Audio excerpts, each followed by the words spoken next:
ಓಂ ವ್ಯಾಸಾಯ ಭವನಾಶಾಯ ಶ್ರೀಶಾಯ ಗುಣರಾಶಯೇ ಹೃದ್ಯಾಯ ಶುದ್ಧ ವಿದ್ಯಾಯ ಮಧ್ವಾಯ ಚ ನಮೋ ನಮಃ.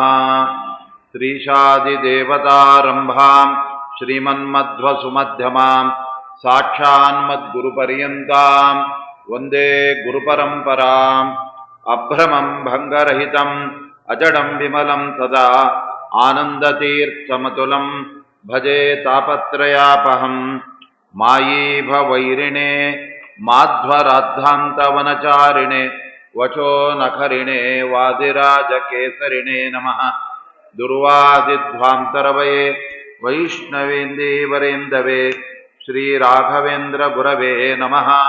ಅತ್ಯಂತ ದಯಾಲವೇ ಯಸ್ಯ ಪ್ರಚಂಡ ತಪಸಾ ಶ್ರುತಿಗೀತವೃತ್ತಃ ತುಷ್ಟೋ ಹರಿಃ ಕಿಲ ವಶಂ ವದತಾಮವಾಪ. ಶ್ರೀಮಧ್ವಸನ್ಮತ ಪಯೋನಿಧಿ ಪೂರ್ಣಚಂದ್ರಃ ಶ್ರೀ ವಿಷ್ಣುತೀರ್ಥ ಮುನಿರಾಟ್ ಮುದಮಾತನೋತು. ಅನವದ್ಯಾತ್ಮಚಾರಿತ್ರಂ ವಾದಿ ಖದ್ಯೋತ ಭಾಸ್ಕರಂ ವಿದ್ಯಾಮಾನ್ಯ ಗುರುಂ ವಂದೇ ವಿದ್ಯಾ ವಿದ್ಯೋತ ಭಾಸ್ವರಂ. ತಪಸ್ವಾಧ್ಯಾಯ ಶುಶ್ರೂಷಾ ಕೃಷ್ಣ ಪೂಜಾರತಂ ಮುನಿಂ ವಿಶ್ವೇಶಮಿಷ್ಟದಂ ವಂದೇ ಪರಿವ್ರಾಟ್ ಚಕ್ರವರ್ತಿನಂ. ಶ್ರೀ ಗುರುಭ್ಯೋ ನಮಃ. ಸರ್ವಗುರುಭ್ಯೋ ನಮಃ.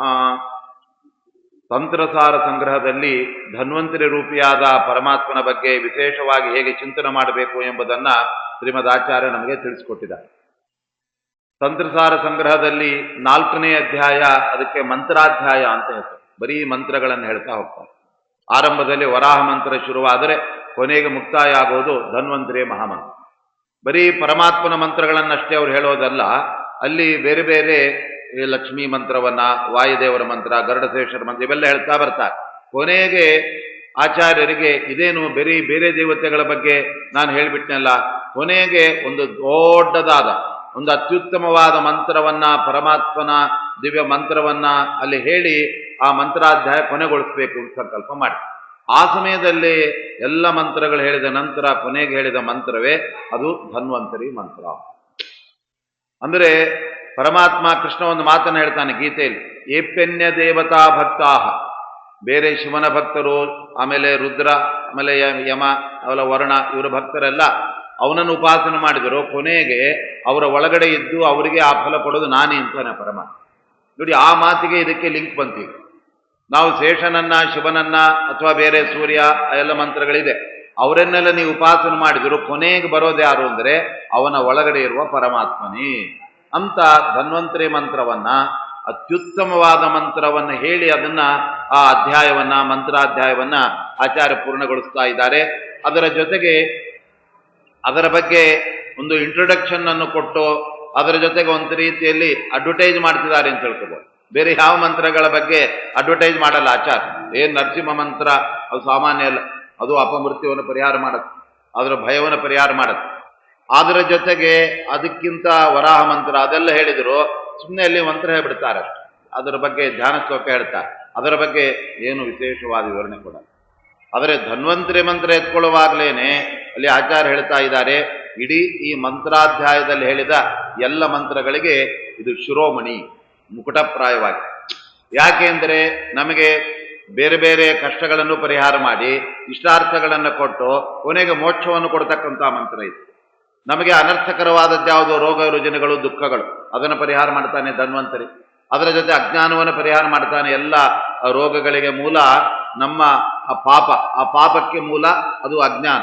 ಅದನ್ನೆಲ್ಲ ಪರಿಹಾರ ಮಾಡಿ ಕೊನೆಗೆ ತನ್ನ ದಿವ್ಯ ಲೋಕದಲ್ಲೇ ನೆಲೆಯನ್ನು ಕೂಡ ಕೊಡ್ತಾನೆ. ಆದ್ದರಿಂದ ಬೇರೆ ಯಾವ ಮಂತ್ರಗಳನ್ನ ನೀವು ಉದಾಸೀನ ಮಾಡಬೇಕು ಅಂತಲ್ಲ, ಒಂದು ವೇಳೆ ಅದನ್ನು ಬಿಟ್ಟರು ಇದನ್ನು ಮಾತ್ರ ಬಿಡಬೇಡಿ ಅನ್ನೋ ರೀತಿಯಲ್ಲಿ ಅವ್ರು ಹೇಳ್ತಾ, ಅತ್ರೋಕ್ತ ಸರ್ವಮಂತ್ರಾಣ ನಾಯಕೋಪಲ ಸನ್ನಿಪಹ ಅಂತ ಆರಂಭದಲ್ಲಿ ಅಷ್ಟಮಹಾಮಂತ್ರಗಳನ್ನು ಆಚಾರ್ಯ ಹೇಳ್ತಾರೆ.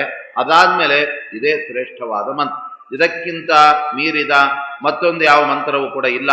ಆದ್ದರಿಂದ ಇದನ್ನ ಜನ್ಮ ನಕ್ಷತ್ರದ ಸಮಯದಲ್ಲಿ ಬೇರೆ ಬೇರೆ ರೀತಿಯಾಗಿರತಕ್ಕಂಥ ಅನಾರೋಗ್ಯದ ಸಮಸ್ಯೆ ಎದುರಾದಾಗ ಈ ಮಂತ್ರ, ಈ ನಾಮ, ಅವನ ಧ್ಯಾನ ಇದನ್ನು ಮಾಡಿಬಿಟ್ರೆ ನಮಗೆಲ್ಲವೂ ಕೂಡ ಅದು ಇಷ್ಟಸಿದ್ಧಿ ಆಗತ್ತೆ, ನಮ್ಮ ರೋಗಗಳು ಅನಿಷ್ಟಗಳ ಪರಿಹಾರ ಆಗತ್ತೆ ಅಂತ ಹೇಳ್ತಾರೆ. ಅಂತಹ ಧನ್ವಂತರಿಯನ್ನು ಧ್ಯಾನ ಮಾಡೋದಕ್ಕೆ ಎಲ್ಲ ಕಡೆಯಲ್ಲೂ ಕೂಡ ಆಚಾರ್ಯರು ಧ್ಯಾನ ಶ್ಲೋಕ ಅಂತ ಒಂದು ಹೇಳ್ತಾರೆ. ಪರಮಾತ್ಮನ ನಾಮಸ್ಮರಣೆ ಮಾಡಬೇಕಾದರೆ ನಾಮ ಪ್ರತಿಪಾದ್ಯನಾದ ದೇವರನ್ನೊಂದು ಚಿಂತನೆ ಮಾಡಿದರೆ ಸಾಕು. ಆದರೆ ಮಂತ್ರಗಳನ್ನ ಜಪ ಮಾಡುವಾಗ ಆ ಮಂತ್ರ ಪ್ರತಿಪಾದ್ಯನಾದ ದೇವತೆಯನ್ನ ಈ ಥರನೇ ಚಿಂತನೆ ಮಾಡಬೇಕು ಅಂತ ಹೇಳ್ತಾರೆ. ಹೇಗೆ ಗಾಯತ್ರಿ ಮಂತ್ರಕ್ಕೆ ಧೇಯ ಸದಾ ಸವಿತೃಮಂಡಲ ಆ ಮಂತ್ರ, ಅದೇ ಥರ ಧನ್ವಂತರಿಗೆ ಯಾವುದಪ್ಪ ನೋಡಿ, ಬೇರೆ ಮತಾಚಾರ್ಯರೆಲ್ಲ ನೀವು ಯಾವ ಮಂತ್ರ ಜಪ ಮಾಡಬೇಕು, ಯಾವ್ದು ಧ್ಯಾನ ಶ್ಲೋಕ, ಏನು ಅಂಗನ್ಯಾಸ ಕರನ್ಯಾಸ ಯಾವ್ದು ಹೇಳಲೇ ಇಲ್ಲ ಅವರೇ. ನೀವು ಏನಾದರೂ ಮಾಡ್ಕೊಳ್ಳಿ ಅಂತ ಹೊಟ್ಟೋದು. ಆದರೆ ಆಚಾರ್ಯರು ಮಾತ್ರ ತಂತ್ರಸಾರ, ಅದು ಪರಮಾತ್ಮ ರಚನೆ ಮಾಡಿದ ಮೂಲ ತಂತ್ರಾಗಮ, ಅದೆಲ್ಲ ಸುತ್ತಾಗಿ ಅದೆಲ್ಲ ನಾಶ ಆಗ್ಬಿಡ್ತಾ ಇತ್ತು. ಅದರ ಪಂಚರಾತ್ರಾಗಮದಲ್ಲಿ ಇಲ್ಲದ ದೇವರು ಹೇಳಿದ್ದ ಪರಮಾತ್ಮ, ಅದು ಟೆಕ್ಸ್ಟೇ ಇಲ್ಲ, ಅದು ಹೊಟ್ಟೋಯ್ತು. ಆವಾಗ ಅದರಲ್ಲಿ ಬಂದದ್ದನ್ನೆಲ್ಲ ಆಚಾರ ಸಂಗ್ರಹ ಮಾಡಿ ಚಿಕ್ಕದಾಗಿ 72 ಮಹಾಮಂತ್ರ, ಅದರಲ್ಲಿ 72ನೇ ಮಂತ್ರವೇ ಧನ್ವಂತರಿ ಮಂತ್ರ. ಇದು ಅಷ್ಟಾಕ್ಷರ ಧನ್ವಂತರಿ ಮಂತ್ರ. ಇದರಲ್ಲಿ 6 ಅಕ್ಷರಗಳು. ನಮಗೆ 6 ದೇಹದಲ್ಲಿ 6 ಚಕ್ರಗಳೇನಿದೆ ಅಲ್ಲೆಲ್ಲ ಒಂದೊಂದು ರೂಪದಿಂದ ಪರಮಾತ್ಮ ಇದ್ದ. ಅವನನ್ನು ಪ್ರತಿಪಾದನೆ ಮಾಡತಕ್ಕಂತಹ ಶ್ಲೋಕಗಳು 4. ಯಾಕೆ ಅಂದರೆ ನಮ್ಮ ಅಜ್ಞಾನ ಕಳಿತಾನೆ ಪರಮಾತ್ಮ, ಅದರಿಂದ ಬರತಕ್ಕಂತಹ ಪಾಪವನ್ನು ಕಳಿತಾನೆ, ಮಾನಸಿಕ ದುಃಖಗಳನ್ನ ಪರಿಹಾರ ಮಾಡ್ತಾನೆ, ದೈಹಿಕ ದುಃಖಗಳು ವ್ಯಾಧಿ ದೇಹಕ್ಕೆ ಬರೋದು ಅವೆಲ್ಲವನ್ನ ಪರಿಹಾರ ಮಾಡೋಣದರಿಂದ ಆ ಒಂದೊಂದರ ಉದ್ದೇಶ ಈ ಥರ. ಸ್ವಾಮಿ ಅಜ್ಞಾನ ಕಳೆಯಪ್ಪ ಮೊದಲನೇ ಶ್ಲೋಕ. ಎರಡನೇದ್ದು ಅದರಿಂದ ಬಂದ ಪಾಪ ಕಳಿ. ಯಾಕೆಂದ್ರೆ ಧನ್ವ ಅಂದರೆ ಪಾಪವನ್ನೆಲ್ಲ ಪರಿಹಾರ ಮಾಡ್ತಾನೆ. ಪರಮಾತ್ಮನ ಸ್ಮರಣೆ ಮಾಡಿಬಿಟ್ರೆ ಅದು ಯಾವ ಪಾಪ ಹೋಗಲ್ಲ ಅಂತ ಇಲ್ಲವೇ, ಎಲ್ಲ ಪಾಪಗಳನ್ನು ಪರಿಹಾರ ಮಾಡ್ತಾನೆ. ಈ ಹಿನ್ನೆಲೆಯಲ್ಲಿ ಆರಂಭದಲ್ಲಿ ಎಲ್ಲಿರುವ ಚಂದ್ರನಲ್ಲಿರುವ ಆ ಧನ್ವಂತರಿಯನ್ನ ಉಪಾಸನ ಮಾಡಬೇಕು ಅಂತ ಹೇಳ್ತಾರೆ. ಮತ್ತೆ ಸಾವಿರಾರು ಚಂದ್ರನಂತೆ ಒಳ್ಳೆ ಬೆಳಗುವಂತಹ ಪರಮಾತ್ಮನ ಮುಖಕಾಂತಿ, ಅದನ್ನು ಮೊದಲು ಹೇಳ್ತಾ ಇದ್ದಾರೆ. ಚಂದ್ರೌಘ ಕಾಂತಿ ಅಮೃತಾತ್ಮ ಅಮೃತೋರು ಕರೈರ್ಜಗಂತಿ ಸಂಜೀವಯಂತಂ ಅಮಿತಾತ್ಮ ಸುಖಂ ಪರೇಶಂ ಜ್ಞಾನಂ ಸುಧಾ ಕಲಶಮೇವ ಚ ಸಂದದಾನಂ ಸೀತಾಂಶು ಮಂಡಲಗತಂ ಸ್ವರತಾತ್ಮ ಸಂಸ್ಥಂ. ಪರಮಾತ್ಮ ಎಲ್ಲರ ಹೃದಯದಲ್ಲೂ ಇದ್ದಾನೆ, ಚಂದ್ರಮಂಡಲದಲ್ಲೂ ಇದ್ದಾನೆ. ಭೂಲೋಕದಲ್ಲಿ ಪರಮಾತ್ಮ ಎಲ್ಲಿದ್ದಾನೆ ಅಂದರೆ ಅವರ ಹೃದಯದಲ್ಲೇ ಇದ್ದಾನೆ. ಬರೀ ಹೃದಯ ಅಂತ ಇಟ್ಕೊಳ್ಬೇಡಿ, ಆ ತಲೆ ಮೇಲೆ, ಅನಂತರದಲ್ಲಿ ಭ್ರೂ ಮಧ್ಯ 2 ಹುಬ್ಬುಗಳ ಮಧ್ಯದಲ್ಲಿ, ಆನಂತರದಲ್ಲಿ ತುಟಿಗಳು ಅಂದರೆ ತಾಲು ಅಂತೇನು ಹೇಳ್ತೇವೆ ನಾವು. ವರ್ಣೋಚ್ಚಾರಣೆ ಮಾಡಬೇಕಾದ್ರೆ ನಾಲಿಗೆಯಿಂದ ನಾವು ಮಂತ್ರೋಚ್ಚಾರಣೆ ಮಾಡ್ತಾ ಇರ್ತೇವೆ. ಆ ಕಿರುನಾಲಿಗೆಯಲ್ಲಿದ್ದು ನಮ್ಮ ಮಂತ್ರಗಳನ್ನ ಉಚ್ಚಾರಣೆ ಮಾಡಿಸುವವನು ಕೂಡ ಧನ್ವಂತರಿ ಪರಮಾತ್ಮ.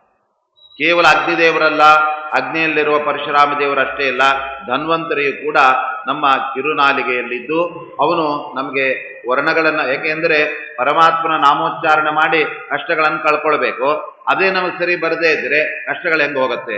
ಅದಕ್ಕೆ ಕಿರುನಾಲಿಗೆ ಮೇಲೆ ಇದ್ದು ನಮ್ಮಿಂದ ಆ ಮಂತ್ರಗಳನ್ನ ಅವನು ಹೇಳಿಸ್ತಾನೆ. ಆದ್ದರಿಂದ 6 ಆಜ್ಞಾ ಚಕ್ರಗಳು ಅಂತ ನಮ್ಮ ದೇಹದಲ್ಲಿ ಹೇಳ್ತಾರೆ.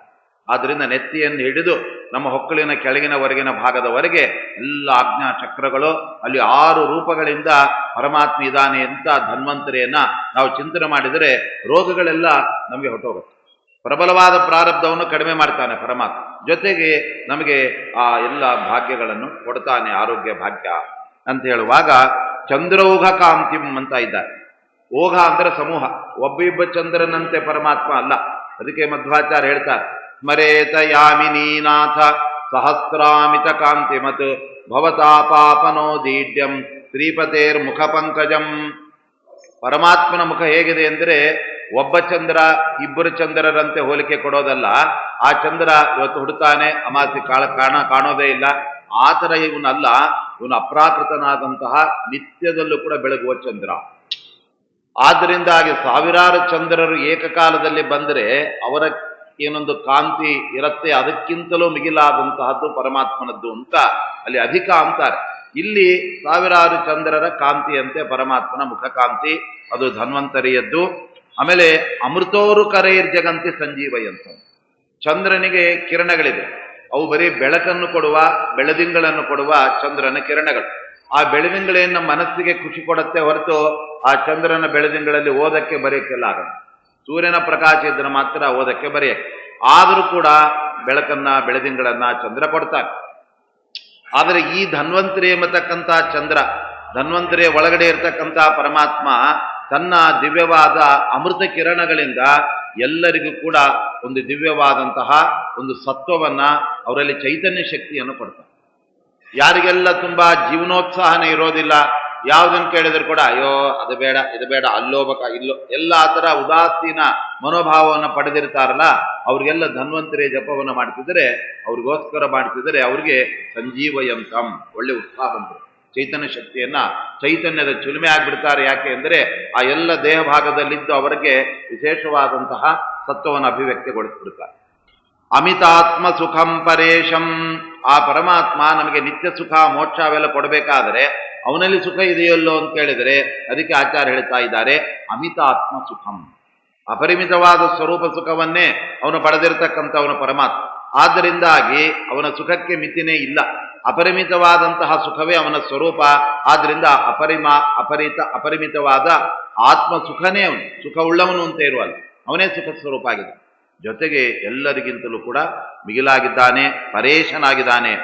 ಮತ್ತೆ ದೇವರು ಚತುರ್ಭುಜನೋ ದ್ವಿಭುಜನೋ ಅಂದರೆ ಇಲ್ಲಿ 2 ಭುಜ ಅಂತ ಆಚಾರ್ಯರು ಧನ್ವಂತರಿಯನ್ನು ವರ್ಣನೆ ಮಾಡ್ತಾರೆ. ಜ್ಞಾನಂ ಸುಧಾ ಕಲಶಮೇ ವಚ ಸಂದದಾನ, ಕೈಯಲ್ಲಿ ಒಂದು ರೀತಿಯಾಗಿರ್ತಕ್ಕಂಥ ಜ್ಞಾನ ಮುದ್ರೆ, ಅನಂತರದಲ್ಲಿ ಎಡಗೈಯಲ್ಲಿ ಬಂಗಾರದ ಅಮೃತ ಕಲಶ ಹಿಡ್ಕೊಂಡ್ಬಿಟ್ಟಿದ್ದಾರೆ. ಬಡಿಸುವಾಗ ಆ ಜ್ಞಾನ ಮುದ್ರೆ ಹಿಡ್ಕೊಂಡಿರೋ ಕೈಯಲ್ಲೇ ಆ ಗಿಂಡಿ, ಆ ಒಂದು ಕಮಂಡಲವನ್ನು ಧಾರಣೆ ಮಾಡಿದ. ಅದರಿಂದ ಎಲ್ಲ ದೇವತೆಗಳಿಗೆ ಅಮೃತವನ್ನ ಮೋಹಿನಿಯಾಗಿ ಬಡಿಸ್ಬೇಕು. ಅಂದ್ರೆ ಪರಮಾತ್ಮ ಬರುವಾಗಲೇನೆ ನೋಡಿ, ನಾನೇ ಬಡಿಸ್ಬಿಡ್ತೇನೆ ಅನ್ಕೊಂಡ್ಬಿಟ್ಟು ಪರಮಾತ್ಮ ಸುಧಾ ಕಮಂಡಲು ಕಲಶ 2 ಹಿಡ್ಕೊಂಡ್ ಬಂದಿದ್ದಾನೆ. ಅದಕ್ಕೆ ತಾತ್ಪರ್ಯ ನಿರ್ಣಯದಲ್ಲಿ 10ನೇ ಅಧ್ಯಾಯದಲ್ಲಿ ಆ ಪರಮಾತ್ಮನ ಧನ್ವಂತರಿಯ ಸ್ತೋತ್ರ ಮಾಡುವಾಗ ಆಚಾರ್ಯಲ್ಲಿ ಈ ಮಾತನ್ನೇ ಹೇಳ್ತಾರೆ. ಜ್ಞಾನಂ ಸುಧಾ ಕಲಶಮೇವಚ ಸಂದದಾನಂ ಸೀತಾಂಶು ಮಂಡಲಗತಂ ಅಂತ ಅಲ್ಲಿ ಕೂಡ ಹೇಳುವಾಗ ಇಲ್ಲಿ ಏನಿದೆ ರೇ ಅಂತ ಹೇಳಿಬಿಟ್ರೆ ಸೀತಾಂಶು ಮಂಡಲಗತ ಸುಧಾ ಕಲಶ ಅಂತ ಇಲ್ಲಿ ಅಷ್ಟೇ ಇದೆ. ಇದನ್ನು ನೋಡಿ ಅನೇಕರು ಏನು ಅರ್ಥ ಮಾಡ್ಕೊಂಡಿದ್ದಾರೆ, ಅಮೃತದ್ದೇ ಕಲಶ ಅಂತ ಅರ್ಥ ಮಾಡ್ಕೊಂಡ್ಬಿಟ್ಟಿದ್ದಾರೆ. ಆದರೆ ಇದನ್ನು ಬಿಡಿಸಿ ಅಲ್ಲಿ ಆಚಾರ್ಯ ಹೇಳ್ತಾ ಇದ್ದಾರೆ ಸುಧಾ ಕಮಂಡಲುಂ ಕಲಶಂಚ ಅಪರೇಣ, ಇದನ್ನು ಬಿಡಿಸಿದ್ದಾರೆ. ತಂತ್ರಸಾರದಲ್ಲಿ ಹೇಳಿದ್ದರ ಬಗ್ಗೆ ಡೌಟ್ ಬರುತ್ತೆ ಜನಕ್ಕೆ ಅಂತ ಆಚಾರ್ಯ ಗೊತ್ತಾಗುತ್ತೆ. ಇಲ್ಲಿ ಕಮಂಡಲು ವಿಷಯ ಎತ್ತಿಲ್ಲ, ಬರೀ ಸುಧಾ ಕಲಶ ಅಮೃತ ಕಲಶ ಇಟ್ಕೊಂಡಿದ್ದಾನೆ. ಇನ್ನೊಂದು ಜ್ಞಾನ ಮುದ್ರೆ, 2 ಕೈ ಅಲ್ಲಿ ಒಂದೊಂದೊಂದು ಸರಿ ಹೋಯ್ತು. ಹಾಗಾದ್ರೆ ನಿಜವಾಗ್ಲೂ ಬಡಿಸೋದಕ್ಕೆ ಅಂತ ಹೇಳಿ ಪರಮಾತ್ಮ ಕಮಂಡಲವನ್ನು ಧಾರಣೆ ಮಾಡಿದ್ದಾನೆ ಅಂತ ಅಲ್ಲಿ ಅವರು ಹೇಳ್ತಾರೆ. ಆದ್ದರಿಂದ ಅದು ಚ ಅಂತ ಒಂದು ಕೈ ಹಾಕ್ತಾರೆ, ಸುಧಾ ಕಲಶಂ ಕಮಂಡಲುಂಚ ಅಪರೇಣ ಅಂತ ಹೇಳ್ಬಿಟ್ಟು ಅಲ್ಲಿಗೆ ಪರಮಾತ್ಮ ಚತುರ್ಭುಜನೂ ಆಗಿದ್ದಾನೆ ಅಂತ ನಾವು ತಿಳಿಯಬಹುದು. ಬೇಕಾದಾಗ ಅವನು ದ್ವಿಭುಜನ ಆಗ್ತಾನೆ, ಮತ್ತೆ ಚತುರ್ಭುಜನೂ ಕೂಡ ಆಗ್ತಾನೆ. ಆದ್ದರಿಂದಾಗಿ ಕಮಂಡಲು ಅಂದರೆ ಅದು ಚಿಕ್ಕದಾದಂತಹ ಒಂದು ಗಿಂಡಿ, ಬಡಿಸುವ ಗಿಂಡಿ. ಅದನ್ನ ಸುಧಾ ಕಲಶದಲ್ಲಿ ಹಿಂಗೆ ತುಂಬೋದು, ಅದನ್ನ ಹಿಂಗೆ ಹಿಡ್ಕೊಂಡು ಸಣ್ಣ ಮೂತಿಯಿಂದ ಹಿಂಗೆ ಹಾಕ್ತಾ ಹೋಗೋದು.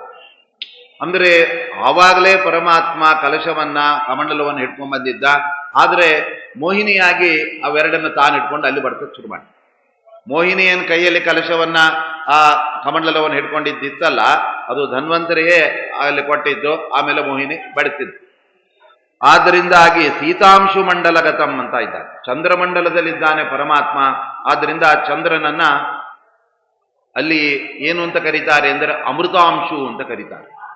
ಅಮೃತಾಂಶು ಅಂದರೆ ಒಳ್ಳೆ ಅಮೃತದಂತಹ ಕಿರಣಗಳನ್ನು ಜಗತ್ತಿಗೆಲ್ಲ ಕೊಡುವ.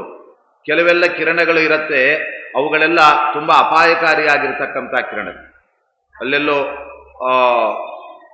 ವಿಷಾನಿಲ ಎಲ್ಲ ಹೊರಗಡೆ ಬಂದು ಅದರಿಂದ ವಿಷ ಅನಿಲ ಕಿರಣಗಳೆಲ್ಲ ಬಂದು ಅದರಿಂದ ಜಗತ್ತೆಲ್ಲ ನಾಶ ಆಗೋಗ್ತಿದೆ. ಆದರೆ ಪರಮಾತ್ಮನ ಸನ್ನಿಧಾನ ಪಾತ್ರನಾದ ಚಂದ್ರನಿಗೆ ಅವನಿಗೆ ಸೀತಾಂಶು ಅಂತ ಹೆಸರು, ಸೂರ್ಯನಿಗೆ ತಿಗ್ಮಾಂಶು ಅಂತ ಹೆಸರು. ತುಂಬಾ ಬಿರುಸಾದ ಬಿಸಿಲಿನ ಒಂದು ಕಿರಣಗಳನ್ನು ಪಡೆದವ ಅಂತ.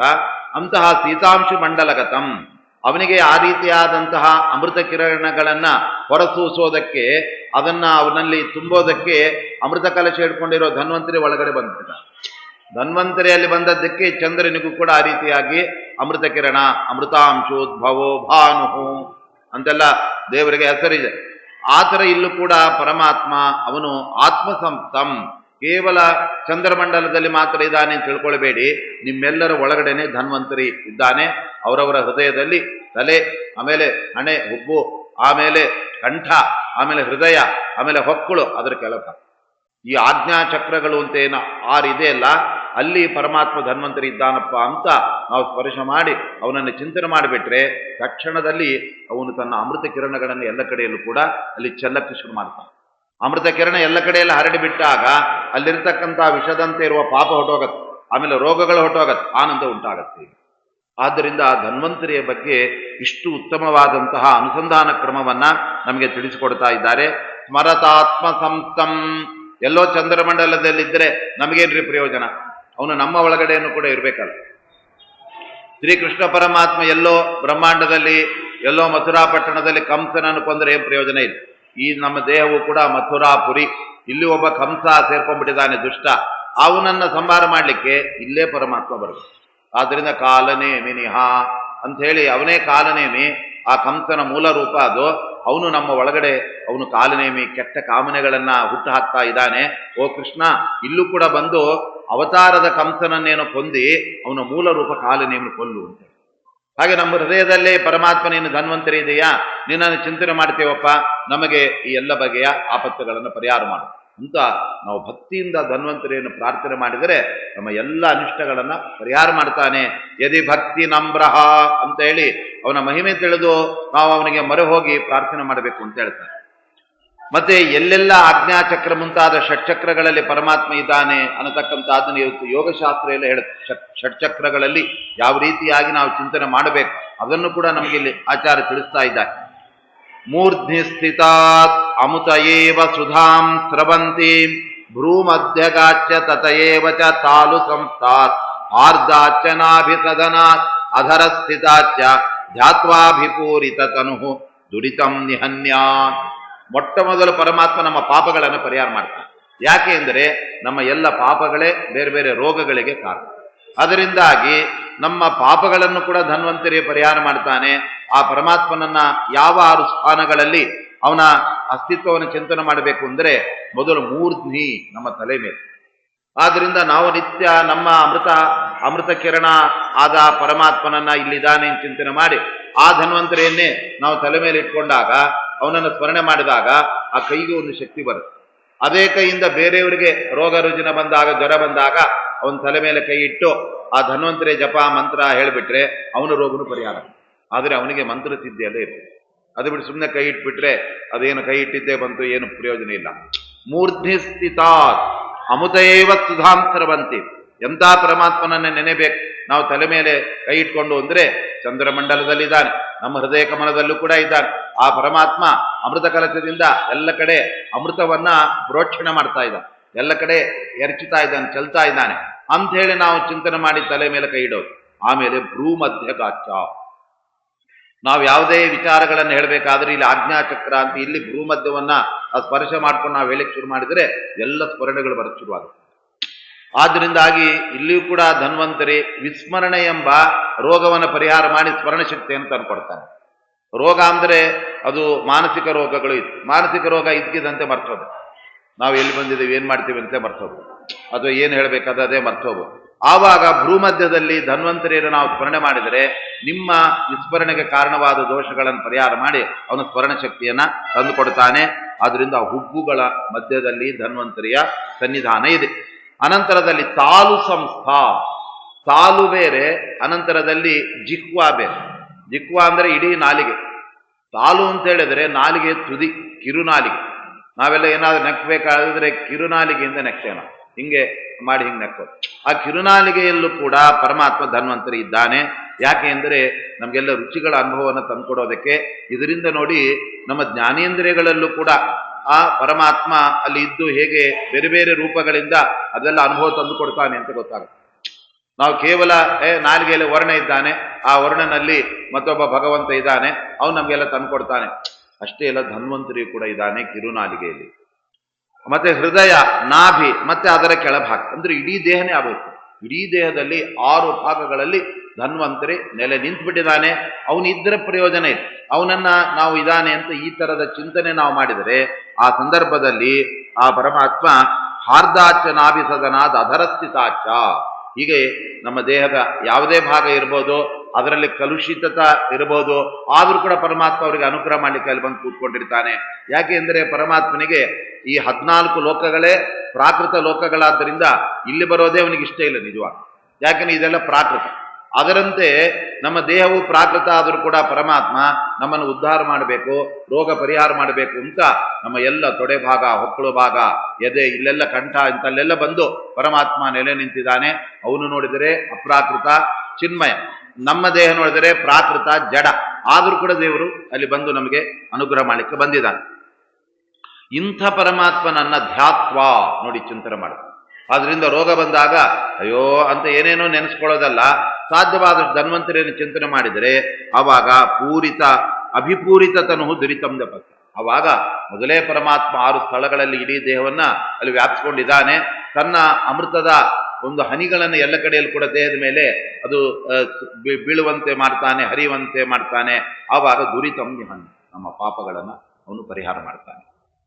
ಆದ್ರಿಂದ ನಾವು ಏನ್ರಿ ಆರೋಗ್ಯಕ್ಕೋಸ್ಕರ ಹೇಳಿಕ್ ಹೋಗಿ ಪಾಪ ಪರಿಹಾರ ಮಾಡ್ತೇನೆ ಅಂತ ಹೇಳ್ತಾ ಇದ್ದೀರಲ್ಲ, ಪಾಪ ಪರಿಹಾರ ನರಸಿಂಹದೇವರು ತಾನೇ ಮಾಡೋದು, ಬೇಗ ಪಾಪ ಕಳೀತಾರಲ್ಲ ಅಂದ್ರೆ.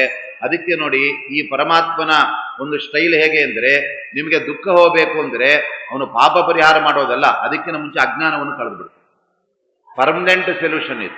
ಯಾಕೆ ಅಂತ ಹೇಳಿದರೆ, ಬೇರೆ ಆದರೆ ದುಃಖ ಆಗಿದೆಯಾ, ಅದಕ್ಕಿದು ಪರಿಹಾರ ಹೊಟ್ಟೋಗಿ ಸರಿ ಹೋಗುತ್ತೆ, ಮತ್ತೆ ದುಃಖ ಬರುತ್ತೆ, ಆ ದುಃಖಕ್ಕೆ ಮತ್ತೆ ಪಾಪ, ಮತ್ತೆ ಅಜ್ಞಾನ.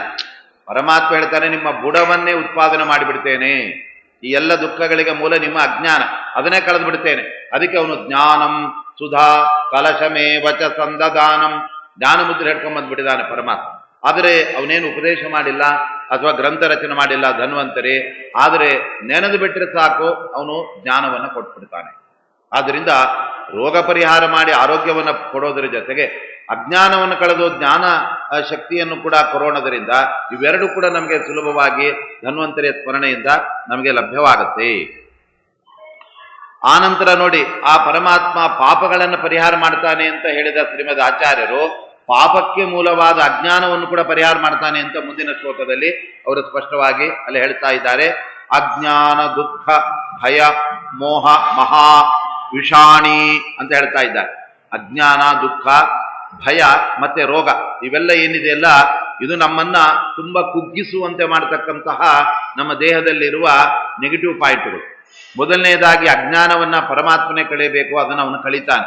ಅದರ ಜೊತೆಗೆ ಅದರಿಂದ ಬರತಕ್ಕಂಥ ರೋಗ ದುಃಖಗಳು ಅದನ್ನು ಕಳೀತಾನೆ. ಭಯವನ್ನು ಪರಿಹಾರ ಮಾಡ್ತಾನೆ. ಮನುಷ್ಯನಿಗೆ ರೋಗ ಬರಬೇಕಾಗಿಲ್ಲ, ರೋಗ ಬರುತ್ತೆ ಅಂತ ಆದರೇನೆ ಸಾಕು, ಅದಕ್ಕೆ ಹೆದರ್ಕೊಂಡು ಸತ್ತೋಗ್ಬಿಡುತ್ತೆ. ಹಿಂದೆ ಎಲ್ಲ ಕೊರೋನಾ ನೀವು ಬಂದಿದೆ ಹೌದಾ ಅಂತ ಅಲ್ಲಿ ಹಾಡ್ಕೊಳ್ಳಿ ಸತ್ತೋಗ್ಬಿಡೋದು. ಯಾರೋ ಒಬ್ಬರಿಗೆ ನಮ್ಮಲ್ಲಿ ಉಪನ್ಯಾಸ ಬರ್ತಾ ಇತ್ತು, ಅವರು ಪಾಪ ಕೆಮ್ಮಕ್ಕೆ ಶುರು ಮಾಡ್ಬಿಟ್ಟು ಅವ್ರ ಹೆಂಡತಿ ಗಾಬರಿ ಆಗ್ಬಿಟ್ಟು, ನಿಮ್ಗೆ ಕೊರೋನೆ ಬಂದ್ಬಿಟ್ಟಿದೆ ಅಂತ ಹೇಳಿ ಅಲ್ಲಿ ಹೋಗಿ ಹೇಳಿದರೆ ಅವ್ರು ಬಂದು ಎತ್ಕೊಂಡು ಕರ್ಕೊಂಡೇ ಹೋಗ್ಬಿಟ್ರು, ಮೊಬೈಲ್ ಕಸ್ಕೊಂಡ್ಬಿಟ್ರು. ಅದಕ್ಕೆ ಅಂತ ಹೆದರ್ಕೊಂಡ್ಬಿಟ್ರು. ಹೆದರ್ಕೊಂಡು ಕೊನೆ ಮನೆಗೆ ಬಂದಿದ್ದು ಹೇಗೆ ಅಂದರೆ, ಮನೆಗೆ ಬರಲೇ ಇಲ್ಲ, ಹೆಣವಾಗಿ ಅಲ್ಲೇ ತೊಗೊಂಡು ಆಕೆ ಸ್ವಲ್ಪ ಅಯ್ಯೋ ಕೆಮ್ಮಿದ್ದಕ್ಕೆ ಏನಾಗುತ್ತೆ ಬಿಡಿ ಧೈರ್ಯ ಕೊಟ್ಟಿದ್ರೆ ಬದುಕ್ಬಿಡ್ತಾ ಇದ್ದ ಗಂಡ. ಅವಳೇ ಹೆದರ್ಕೊಂಡ್ಬಿಟ್ಲು. ಅವಳಿಗೇನು ಭಯ ಅಂದರೆ ನಂಗೆ ಬಂದ್ಬಿಡತ್ತೆ ಅಂತ ಅವಳು ಭಯ ನೋಡಿ. ಹೇಗೆ ಕೊನೆಗೆ ಗಂಡನ ಕಳ್ಕೊಂಡು ಇವಳೇ ಉಳ್ಕೊಂಡ್ಬಿಟ್ಲು. ಅದಕ್ಕೆ ಭಯ ಅನ್ನೋದೇ ದೊಡ್ಡ ಮೃತ್ಯು ಅದು. ಅದಕ್ಕೆ ಅಭಯ ನೆನೆಸಿದ ಪರಮಾತ್ಮನಿಗೆ ನಾವು ಹೊರಹೋದರೆ ಭಯ ಪರಿಹಾರ ಮಾಡಿಬಿಡ್ತಾನೆ ಪರಮಾತ್ಮ. ಆದ್ದರಿಂದ ಏನಿಲ್ಲದೆ ಕೆಲವರು ಭಯ ಹುಟ್ಟಿಸೋರು ಇರ್ತಾರೆ, ಈ ರೋಗ ರುಜಿನಗಳು ಭಯ ಹುಟ್ಟಿಸ್ತಾ ಇರುತ್ತೆ. ಆದರೆ ಪರಮಾತ್ಮನನ್ನು ಗಟ್ಟಿಯಾಗಿ ನಾವು ನಂಬಿದರೆ ಅದೇ ಥರ ಪ್ರಾಣದೇವರು ಅಭಯ ಕೊಡ್ತಾರೆ. ಅವರಿಬ್ಬರು ನಂಬಿದರೆ ಯಾರ ಭಯ ಇರೋದು. ನಾವೇನು ಮಾಡ್ತೀವಿ, ಅವರಿಬ್ಬರನ್ನು ಬಿಡ್ತೇವೆ, ಕೊನೆಗೆ ಏನಾಗುತ್ತೆ ಅವರೆಲ್ಲ ಹೆದರಿಸಿ ಆ ಭಯವೇ ಮೃತ್ಯು. ಈ ಎಲ್ಲ ಮಹಾವಿಷಾಣಿ ಯೋಗೋಯಮಾಶು ವಿನಿಹಂತಿ ಸುಖಂಚ ದದ್ಯ. ಅಂದರೆ ಈ ಮಂತ್ರವನ್ನು ಜಪ ಮಾಡಿಬಿಟ್ರೆ ನಮಗೆ ಹುಚ್ಚು, ಮಾನಸಿಕ ರೋಗ, ಬೆಪ್ಪು, ಒಂದು ರೀತಿ ಅಬ್ನಾರ್ಮಲ್ ಆಗಿರೋದು ಅವೆಲ್ಲವನ್ನ ಪರಿಹಾರ ಮಾಡ್ತಾನೆ. ಆದರೆ ಅವುಗಳೆಲ್ಲ ಪರಿಹಾರ ಯೋಗ್ಯವಾದಂತಹದ್ದಾಗಿರ್ಬೇಕು. ಪ್ರಬಲವಾದಂತಹದ್ದಿದ್ದರೆ ಅದಕ್ಕೆ ಪರಮಾತ್ಮನು ಕೂಡ ನಿನ್ನ ಪ್ರಬಲ ಪ್ರಾರಬ್ಧ, ನಾನೇನು ಮಾಡೋಕ್ಕಾಗಲ್ಲ, ಆದರೆ ಸ್ವಲ್ಪ ಮಾಡಿದೆ ಎಲ್ಲ ಚೂರು ಕಮ್ಮಿ ಮಾಡ್ತೀನಿ ಅಂತ, ಅದು ಬಿಟ್ಟು ಪೂರ್ತಿ ಹೋಗೋದಕ್ಕೂ ಸಾಧ್ಯ ಇದೆ. ಆದ್ದರಿಂದ ಆನಂದಮಯ ಪದ ಮಾಪಯಿತಿ ಸ್ಮನಿತ್ಯಂ. ಅಂಥ ಪರಮಾತ್ಮ ಇದೆಲ್ಲ ಇಹಲೋಕದಲ್ಲಿ ನಮಗೇನೆಲ್ಲ ಬರಬಹುದಾಗಿದೆ ಅದೆಲ್ಲವನ್ನು ಕೂಡ ಅವನು ಪರಿಹಾರ ಮಾಡಿ ಕೊನೆಗೆ ಪದ ಮಾಪಯತಿ ಸ್ಮನಿತ್ಯಂ, ಅಳಿವೇ ಇಲ್ಲದೆ ಇರತಕ್ಕಂತಹ ಶ್ವೇತದ್ವೀಪ ಮುಂತಾದ ಲೋಕಗಳಲ್ಲೂ ಕೂಡ ನಮ್ಮನ್ನು ತಗೊಂಡೋಗಿ ಇದೇ ಧನ್ವಂತರಿ ಪರಮಾತ್ಮ ಅಲ್ಲಿ ನೆಲೆಗೊಳ್ಳುವಂತೆ ಮಾಡ್ತಾನೆ. ನೋಡಿ, ನಾವು ಬಂದದ್ದು ಒಂದು ದುಃಖ ಪರಿಹಾರಕ್ಕೆ, ರೋಗ ಪರಿಹಾರಕ್ಕೆ. ಆ ಪರಮಾತ್ಮ ಕೊಟ್ಟದ್ದೇನೋ ಅವೆಲ್ಲವನ್ನೂ ಪರಿಹಾರ ಮಾಡಿ ಜ್ಞಾನವನ್ನು ಕೂಡ ಕೊಟ್ಟು ಬನ್ನಿ ಮೋಕ್ಷನೇ ಕೊಡ್ತೇನೆ ಅಂತ ಹೇಳಿ. ಅಂದ್ರೆ ಇದು ಪರಮಾತ್ಮನ ಒಂದು ಉದಾರತೆ. ನಾವೇನೋ ಒಂದು ಸಣ್ಣದು ಕೇಳಕ್ಕೆ ಹೋದರೆ ದೊಡ್ಡ ದೊಡ್ಡದೆಲ್ಲ ಕೊಟ್ಬಿಡ್ತಾನೆ ಪರಮಾತ್ಮ. ಯಾರೋ ಹೇಳಿದ್ರು, ರೀ ನಮ್ಮ ಅಡಿಗೆ ಮಾಡ್ಕೋಬೇಕು, ಇವತ್ತಾನು ಊರಿಗೆ ಬಂದಿದ್ದೇವೆ, ನಮ್ಮ ಹತ್ರ ಬೆಂಕಿ ಪಟ್ನೆ ಇಲ್ಲ ಕೊಡಿ ಅಂತ. ಅವ್ರೇನು ಯಾಕೆ ಅಡಿಗೆ ಮಾಡ್ಕೋತಾರೆ, ಅಡಿಗೆ ರೆಡಿ ಆಗಿ ಬನ್ನಿ ಊಟ ಮಾಡ್ಕೊಂಡು ಹೋಗಿ. ಹಂಗೆ ಪರಮಾತ್ಮ ರೋಗ ಪರಿಹಾರ ಮಾಡು ಅಂದ್ರೆ ನಿಮಗೆ ಹುಟ್ಟೇ ಬೇಡ, ರೋಗ ಬರೋದು ದೂರ ಆಯ್ತು, ಆದರೂ ಮೋಕ್ಷ ಕೊಟ್ಬಿಡ್ತೇನೆ ಅಂತ ಹೇಳಿಬಿಟ್ಟು ಪದಮಾಪಯತಿ ಸ್ಮನಿತ್ಯಂ. ಅಂದ್ರೆ ಇವನೇ ಮೋಕ್ಷವನ್ನು ಕೊಡುವನು, ನೋಡಿ, ಬೇರೆ ಯಾವ ಮಂತ್ರಗಳನ್ನ ನಾವು ಜಪ ಮಾಡಿದರೆ ಅವರನ್ನು ಮೋಕ್ಷ ಕೊಡೋರು ಅಂತ ನಾವು ಹೇಳಕ್ಕಾಗಲ್ಲ. ಮೋಕ್ಷಕ್ಕೆ ಬೇಕಾದ್ದನ್ನು ಕೊಡ್ತಾರೆ. ಈ ಶೇಷ ಮಂತ್ರ ಜಪ ಮಾಡಿ ಮೋಕ್ಷ ಕೊಡು ಅಂದ್ರೆ, ಅಯ್ಯೋ ನನಗೆ ಮೋಕ್ಷ ಆಗಿಲ್ಲ, ನಿಂಗೇನು ಮೋಕ್ಷ ಕೊಡಕ್ಕಾಗತ್ತೆ? ಪರಮಾತ್ಮನ ಧ್ಯಾನ ಮಾಡಿ. ಭಗವಂತನ ಯಾವುದೇ ರೂಪ ತಗೊಳ್ಳಿ ಮೋಕ್ಷ ಕೊಡೋ ಸಾಮರ್ಥ್ಯ ಇದೆ. ಆದ್ದರಿಂದ ಧನ್ವಂತರಿ ಅವನು ಮೋಕ್ಷವನ್ನು ಕೊಡ್ತಾನೆ, ರೋಗಗಳಿಂದ ಬಿಡುಗಡೆಯನ್ನು ಕೊಡ್ತಾನೆ, ಸಂಸಾರದ ಬಿಡುಗಡೆಯನ್ನು ಕೂಡ ಕೊಡ್ತಾನೆ. ಧ್ಯಾತ್ವೈವ ಹಸ್ತತಲಗಂ ಸ್ವಮೃತಂ ಸ್ರವಂತಂ ದೇವಂ ಸಯಸ್ಯ ಶಿರಸಿ ಸ್ವಕರಂ ನಿಧಾಯ. ನಿಜವಾಗಲೂ ನಮ್ಮಲ್ಲಿ ಆ ರೀತಿ ಆಗಿರತಕ್ಕಂತಹ ಮಂತ್ರವನ್ನು ಜಪ ಮಾಡಿ ಸಿದ್ಧಿ ಪಡ್ಕೊಂಡ್ರೆ ಪರಮಾತ್ಮನನ್ನ ಅಂಗೈಯಲ್ಲಿ ನಾವು ನೆನೆದು ಧನ್ವಂತರಿಯನ್ನ ನಮ್ಮ ಕೈಯಲ್ಲಿ ನಮ್ಮ ತಲೆ ಮೇಲೆ ಇಟ್ಕೊಂಡು ಮತ್ತೊಮ್ಮೆ ಸ್ಮರಣೆ ಮಾಡಿದರೆ ನಮ್ಮ ರೋಗನೇ ಪರಿಹಾರ ಮಾಡ್ತಾನೆ. ಇನ್ನು ಯಾರಿಗೆ ಅವ್ರು ಧನ್ವಂತರಿ ಮಂತ್ರ ಜಪ ಗೊತ್ತಿಲ್ಲ, ಅವ್ರ ಜಪ ಆಗಿ ಅವೆಲ್ಲ ಅಷ್ಟಿಲ್ಲ ಅಂದ್ರೆ ಅವ್ರ ತಲೆ ಮೇಲೆ ಇವನು ಧನ್ವಂತರಿಯ ಸ್ಮರಣೆ ಮಾಡಿ ಕೈ ಇಟ್ಟರೆ ಅವನ ರೋಗವು ಪರಿಹಾರ ಆಗ್ತದೆ. ಅದಕ್ಕೆ ರುದ್ರಾಧ್ಯಾಯ ಅಂತ ಹೇಳಿ ಯಜುರ್ವೇದ ಮಂತ್ರದಲ್ಲಿ ಒಂದು ವೇದೋಕ್ತವಾದ ಧನ್ವಂತರಿ ಮಂತ್ರ ಹೇಳ್ತಾರೆ. ಧನ್ವಂತರಿ ಮಂತ್ರ ಅನೇಕ ತರ ಇದೆ. ಇದು ಅಷ್ಟಾಕ್ಷರ ಧನ್ವಂತರಿ ಮಂತ್ರ. ಓಂ ಧಮ್ ಧನ್ವಂತರೇ ನಮಃ. ನೋಡಿ, ಆ ಧಮ್ ಅನ್ನೋದೇನಿದೆ ಒಳ್ಳೆ ನಮಗೆ ಸತ್ವವನ್ನು ತಂದುಕೊಡುತ್ತೆ. ಆದ್ರಿಂದ ಪ್ರತಿಯೊಂದು ಮಂತ್ರಗಳ ಮೊದಲನೇ ಅಕ್ಷರವನ್ನ ಒಂದು ಚುಕ್ಕಿ ಹಾಕಿ ಅನುಸ್ವಾರ ಮಾಡಿ ಅದನ್ನು ಬೀಜಾಕ್ಷರ ಅಂತ ಮಾಡಿ ಅದರ ಜೊತೆಗೆ ಆ ಮಂತ್ರ ಜಪ ಮಾಡಿದ್ರೆ ಅದಕ್ಕೆ ಭಾರಿ ಪವರ್ ಬರುತ್ತೆ.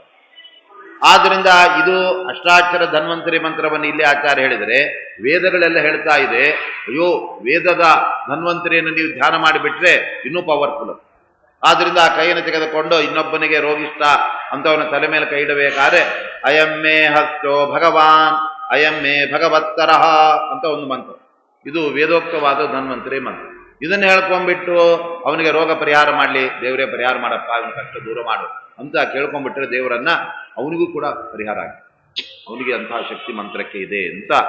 ಆ ತರಹ ಧ್ಯಾತ್ವೈವ ಹಸ್ತತಲಗಂ ಸ್ವಮೃತಂ ಸ್ರವಂತಂ, ನಮ್ಮ ಕೈಯಲ್ಲೇ ಅಮೃತವನ್ನು ಹೊರಸೂಸುವ ಧನ್ವಂತರಿ ಇದ್ದಾನಪ್ಪ ಅಂತ ಹೇಳ್ಬಿಟ್ಟು ನಾವು ಚಿಂತನೆ ಮಾಡಿ ಆ ಪರಮಾತ್ಮನನ್ನ ನಾವು ಧ್ಯಾನ ಮಾಡ್ತಾ ನಮ್ಮ ತಲೆ ಮೇಲೆ ಕೈ ಇಡುದು ಅಥವಾ ಇನ್ನೊಬ್ಬರಿಗೆ ರೋಗಿಗಳ ಮೇಲೆ ತಲೆಯನ್ನು ಕೈ ಇಟ್ಟರೆ ಆವರ್ತ ಏನ್ ಮನೋಮಿಮಂ, ಈ ಮಂತ್ರವನ್ನು ಮತ್ತೆ ಮತ್ತೆ ಮತ್ತೆ ಆವೃತ್ತಿ ಮಾಡ್ಬೇಕು. ಇದೇನು ಭಾರಿ ದೊಡ್ಡ ಮಂತ್ರ ಏನದು, ಕೆಲವು ಮಂತ್ರಗಳೆಲ್ಲ ಇದೆ 2 ನಿಮಿಷ ಹೇಳಕ್ ಟೈಮ್ ಬೇಕಾದ್ರೆ. ಇದೇ ಇಲ್ಲ, ಓಂ ಧಮ್ ಧನ್ವಂತರೇ ನಮಃ 6 ಸೆಕೆಂಡಲ್ಲಿ ಹೇಳ್ತಾರೆ, ಒಂದೊಂದು ಸೆಕೆಂಡಿಗೆ ಒಂದೊಂದು ಅಕ್ಷರ. ಹಾಗೆ ಇದನ್ನ ಆವೃತ್ತಿ ಮಾಡಿಬಿಟ್ರೆ ಸಚವೀತ ರೋಗ, ಅವನ ಎಲ್ಲಾ ರೋಗಗಳು ಕೂಡ ಅದು ಪರಿಹಾರ ಆಗತ್ತೆ. ಅನಂತರದಲ್ಲಿ ಪಾಪಾದಪೈ, ನೋಡಿ ರೋಗ ಕಡಿಮೆ ಆಗಿದ್ದು ಯಾಕೆ ಅಂದರೆ ರೋಗಕ್ಕೆ ಮೂಲವಾದ ಪಾಪ ಪರಿಹಾರ ಮಾಡಿದ ಪರಮಾತ್ಮ, ಆ ಪಾಪಕ್ಕೆ ಮೂಲವಾದ ಅಜ್ಞಾನವನ್ನು ಪರಿಹಾರ ಮಾಡುತ್ತೆ. ಹೀಗೆ ಏನು ಬುಡ ಇದೆ ಅದನ್ನು ಕಿತ್ತಾಕ್ತಾನೆ ಪರಮಾತ್ಮ. ರೋಗದ ಮೂಲವನ್ನ ಅದನ್ನ ದೂರ ಮಾಡಿ ಮತ್ತೆಂದು ರೋಗ ಬರದಂತೆ ಪರಮಾತ್ಮ ಮಾಡ್ತಾನೆ. ಅದೇ ಬರೀ ನಾವು ಡೊಂಗೆಗಳು ಕಿತ್ತೋದ, ನಾವು ಕಾಂಗ್ರೆಸ್ ಗಿಡ ಕಿತ್ತಾಕಿದಂಗೆ ಕಿತ್ತಾಕೋದ್ರೆ ಮತ್ತೆ ಬೆಳೀತಾ ಇರುತ್ತೆ. ನಮ್ಮ ತುಳಸಿ ಗಿಡ ಬೆಳೆಯಿದ್ರೆ ಬೇಡ ಇಲ್ಲ, ಬೇರೆ ಯಾವುದೇ ಗಿಡ ಬೆಳೀತಾ ಇರುತ್ತೆ, ಅನಪೇಕ್ಷಿತವಾದ ನಮ್ಗೆ ಬರ್ತಾ ಇರುತ್ತೆ. ಆದರೆ ಪರಮಾತ್ಮ ಮಾತ್ರ ಬುಡವನ್ನೇ ಕಿತ್ತಿ ಹಾಕಿ ಮತ್ತೆ ಅವರಿಗೆ ಹುಟ್ಟು ಬರದಂತೆ ಅಜ್ಞಾನ ದುಃಖಗಳು ಬರದಂತೆ ಮಾಡ್ತಾನೆ. ಪಾಪಾದಪೈತಿ ಮನಸ, ಆದ್ರಿಂದ ಮನಸ್ಸಿನಲ್ಲಿ ಪರಮಾತ್ಮನ ಚಿಂತನೆ ಮಾಡಬೇಕು. ನಮ್ಮ ಹೃದಯದಲ್ಲೇ ಇದ್ದಾನೆ ಅಂತ ಹೃದಯದಲ್ಲಿರುವ ಪರಮಾತ್ಮನನ್ನ ನಾವು ಹೃದಯಪೂರ್ವಕವಾಗಿ ನಾವು ನೆನೆದು ಬಿಟ್ರೆ ನಮ್ಮ ಎಲ್ಲ ಅನಾರೋಗ್ಯವನ್ನ ಅವನು ಪರಿಹಾರ ಮಾಡ್ತಾನೆ. ಹೀಗೆ ಈ ಮಂತ್ರವನ್ನ ಅತಿ ಕಡಿಮೆ ಅಂದರೆ 100, 1000, ಲಕ್ಷ ಎಲ್ಲ ಜಪ ಮಾಡಿದರೆ ಎಂಥ ಪ್ರಬಲ ರೋಗ ಇದ್ರೂ ಕೂಡ ಹೋಗುತ್ತೆ. ಆದ್ರಿಂದ ಹೌದಾ ಸರಿ ರೋಗ ಬರಲಿ ಬಿಡಿ ಆಮೇಲೆ ಜಪ ಮಾಡೋಣ ಅಂತ ಕೂತ್ಕೊಳ್ಳೋದಲ್ಲ, ನಾವು ಮುಂಚೆನೇ ಜಪ ಮಾಡ್ತಾ ಇದ್ರೆ ರೋಗ ಬರೋದೇ. ಆದ್ರಿಂದ ನಾವು ಬಂದ್ಮೇಲೆ ನಾವು ಮುಂದೆ ಮಾಡ್ತೀವಿ ಅಂದ್ರೆ ಅವಾಗ ಶಕ್ತಿ ಇರಲ್ಲ, ಅವಾಗ ಈ ತರ ಏಕಾಗ್ರತೆ ಇರಲ್ಲ. ಅದಕ್ಕೆ ನಮ್ಮ ಶಾಸ್ತ್ರ ಹೇಳುತ್ತೆ ಸರಿಯಾಗಿ ನಿತ್ಯ 1000 ಜಪ ಮಾಡಿದ್ರೆ 1 ತಿಂಗಳಿಗೆ 30,000 ಜಪ ಆಗುತ್ತೆ. ಬರೀ ಒಂದು ಕೆಲವೇ ಸಮಯದಲ್ಲಿ ನಾವು ಲಕ್ಷ ಲಕ್ಷ ಜಪಗಳನ್ನು ಮಾಡ್ಲಿಕ್ಕೆ ಅವಕಾಶ ಇದೆ. ಇದರಿಂದ ನಮಗೆ ಯಾವ ಡಾಕ್ಟರ್ ಬಳಿ ಹೋಗಬೇಕಾದ ಅವಶ್ಯಕತೆ ಇಲ್ಲ, ನಮಗೆ ರೋಗ ರುಜಿನಗಳು ಬರೋದಿಲ್ಲ. ಬಂದರೂ ಕೂಡ ಬೇಗ ಬೇಗ ಅದನ್ನು ಪರಿಹಾರ ಮಾಡಿಬಿಡ್ತಾನೆ. ಅದಕ್ಕೆ ನಾವು ಯತಿಗಳೆಲ್ಲ ಅವರೆಲ್ಲ ಸ್ವಾಮಿಗಳು ಅವರೆಲ್ಲ ಪ್ರಣವ ಮಂತ್ರ ಜೊತೆಗೆ ದಿವಸ ಧನ್ವಂತರಿ ಜಪ ಚೆನ್ನಾಗಿ ಮಾಡ್ತಾರೆ. ಧನ್ವಂತರಿ ಜಪ ಮಾಡಿ ಮಾಡಿ ಅವರೆಲ್ಲಾದರೂ ಹಾಸ್ಪಿಟ್ಲ್ ಸೇರ್ಕೊಂಡಿದ್ದಾರೆ.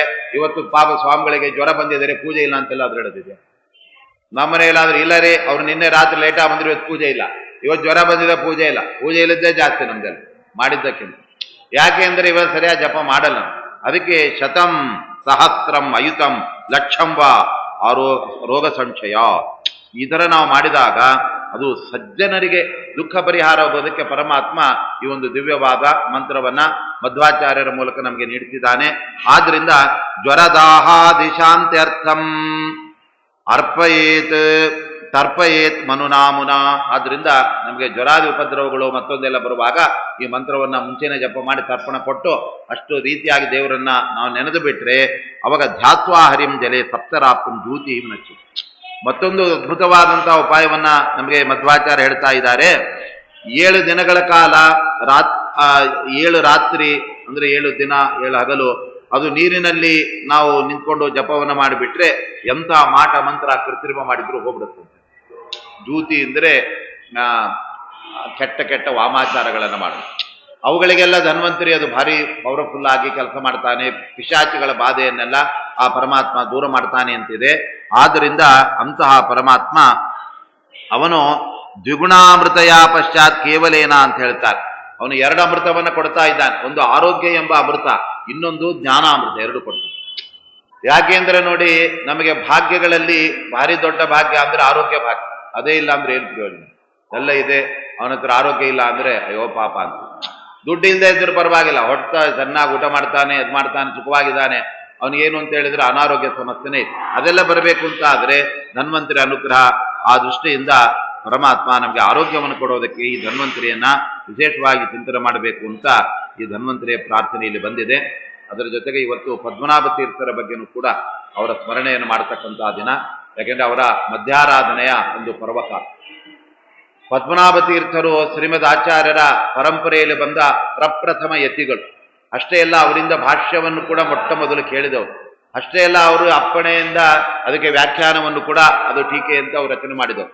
ಈಗ ಅನೇಕ ಬಗೆಯ ಪ್ರಥಮಗಳಿಗೆ ಆ ಪ್ರತ್ಯಕ್ಷ ನಿದರ್ಶನ ಅಂದ್ರೆ ಅದು ಪದ್ಮನಾಭ ತೀರ್ಥರು. ಪದ್ಮನಾಭ ತೀರ್ಥರನ್ನ ನಮ್ಮ ಟೀಕಾಕೃತ್ಪಾದರು ತಮ್ಮ ಗ್ರಂಥಗಳಲ್ಲೆಲ್ಲ ತುಂಬಾ ಮುಕ್ತವಾಗಿ ಅವರನ್ನ ಹೃದಯಪೂರ್ವಕವಾಗಿ ಕೊಂಡಾಡಿದ್ದಾರೆ. ಅದು ನ್ಯಾಯಸುಧೆ ಆಗಿರ್ಬೋದು, ಆಮೇಲೆ ತತ್ವಪ್ರಕಾಶಕ ಆಗಿರ್ಬೋದು, ಅಲ್ಲೆಲ್ಲ ವಿಶಿಷ್ಟವಾದ ರೀತಿಯಿಂದ ಅವರು ಸ್ಮರಣೆ ಮಾಡ್ತಾರೆ. ಯಾಕೆ ಅಂದ್ರೆ ನಮಗಿಂತ ಮುಂಚೆ ಈ ಟೀಕಾ ಪ್ರಪಂಚವನ್ನ, ಟೀಕೆ ಅಂದ್ರೆ ಇವತ್ತು ಲೌಕಿಕವಾಗಿ ಹೇಳೋ ತರ ಟೀಕೆ ಟಿಪ್ಪಣಿಗಳು ಅಂತ ಆ ತರ, ವ್ಯಾಖ್ಯಾನವನ್ನ ಟೀಕಾ ಅಂತ ಕರೀತಾರೆ. ಟೀಕಾಕೃತ್ಪಾದರು ಅಂತ ಅವರಿಗೆ ಅದೇ ತರ. ಹಿಂದೆಲ್ಲ ಈ ಪತ್ರಿಕಾಕರ್ತರ ಬರೀ ಟೀಕೆ ಮಾಡೋರು ಇವತ್ತು ಅವರೇ ಟೀಕಾಕೃತರ ಆಗ್ಬಿಟ್ಟಿದ್ದಾರೆ. ಆದರೆ ನಮ್ಮ ಶಾಸ್ತ್ರದ ಹಿನ್ನೆಲೆಯನ್ನು ನಾವು ನೋಡಿದರೆ ಟೀಕಾಕೃತ್ಪಾದರು ಅಂದ್ರೆ ಶ್ರೀಮನ್ ಮಧ್ವಾಚಾರ್ಯರ ಗ್ರಂಥಗಳಿಗೆ ವ್ಯಾಖ್ಯಾನಗಳನ್ನು ಮಾಡಿದ ನಮ್ಮ ಜಯತೀರ್ಥರು ಅಂತ. ಆ ಮೊಟ್ಟ ಮೊದಲು ಆ ಕೆಲಸವನ್ನು ಮಾಡಿದವರು ಪದ್ಮನಾಭ ತೀರ್ಥರು. ಆದ್ರಿಂದ ಅವರು ಗೋದಾವರಿ ತೀರದ ಒಂದು ದೊಡ್ಡ ಪರಿಸರದಲ್ಲಿ ಅವರು ಶೋಭನ ಭಟ್ಟರಾಗಿದ್ದರಂತೆ. ಶೋಭನ ಭಟ್ಟರು ಅಂತ ಅವರ ಹೆಸರು. ನೋಡಿ, ಹೆಸರೇ ಶೋಭನ, ಒಳ್ಳೆ ಮಂಗಳಕರವಾದ ಭಟ್ಟರು ಅಂತ. ಅದಕ್ಕೆ ಅವರೆಲ್ಲ ಕನ್ವರ್ಟ್ ಆಗಿ ಮಧ್ವಾಚಾರ್ಯರ ಶಿಷ್ಯತ್ವವನ್ನು ಪಡೆದು ಮುಂದೆ ಈ ನಮ್ಮ ಪರಂಪರೆಯಲ್ಲಿ ಮಧ್ವಾಚಾರ್ಯ ನಂತರ ಮಧ್ವಾಚಾರ್ಯ ಯಾರಪ್ಪ? ಅದು ಪದ್ಮನಾಭ ತೀರ್ಥ. ಅದಕ್ಕೆ ಅವರು ಒಂದು ಟೈಟ್ಲ್ ಇದೆ, ಮಧ್ವಿಜಯ ಹೇಳುತ್ತೆ, ವೇದ ಪ್ರವಚನಾಚಾರ್ಯ ಶಿಷ್ಯೋಸೌ ಯದಿ ಇತಿ ಪೂಜಿತ ಅಂತ. ವೇದ ಪ್ರವಚನ ಮಾಡುವ ಮಧ್ವಾಚಾರ್ಯರ ಶಿಷ್ಯರಪ್ಪ ಪದ್ಮನಾಭ ತೀರ್ಥರು. ಅವರನ್ನು ಬೇರೆ ಬೇರೆ ಹೆಸರು ಕರೆದರೆ ಅವ್ರಿಗೆ ಇಷ್ಟ ಆಗಿಲ್ಲ. ನೀವು ಜಗದ್ಗುರುಗಳು, ನೀವು ಅಭಿನವ ಆನಂದ ತೀರ್ಥರು ಅಂದ್ರೆ ಹಂಗೆಲ್ಲ ಹೇಳಬೇಡಿ ಅಂತ ಆಯ್ತು. ಯಾಕೆ ಅಂದ್ರೆ ಆನಂದ ತೀರ್ಥರು ಯಾವಾಗಲೂ ಅವರೇ ನವನವೀನ ತೀರ್ಥರು. ಅವರನ್ನ ಬೀಟ್ ಮಾಡತಕ್ಕಂಥವ್ರು ಯಾವ ತೀರ್ಥರು ಬರಕ್ ಸಾಧ್ಯ. ಆದ್ದರಿಂದ ಆಚಾರ್ಯರು ಹೇಗೆ ಪರಮಾತ್ಮನನ್ನ ಅವನಿಗೆ ಸಮ ಯಾರು ಇಲ್ಲ ಅಂತ ಹೇಳ್ತಾರೆ, ಅದೇ ತರ ವಾಯುದೇವರಿಗೆ ಸಮ ಯಾರು ಇಲ್ಲ. ಇದ್ರೆ ಒಂದು ಬ್ರಹ್ಮದೇವರು ಅಷ್ಟೇ. ಹಾಗಾಗಿ ಅವರಿಗೆ ವೇದಗಳನ್ನ ಚೆನ್ನಾಗಿ ಪರಮಾತ್ಮನ ಪರವಾಗಿ ಅರ್ಥವನ್ನು ಮಾಡುವಂತೆ ಆ ಥರ ಪ್ರವಚನ ಮಾಡ್ತಾ ಇದ್ದದ್ದು ಮಧ್ವಾಚಾರ್ಯ.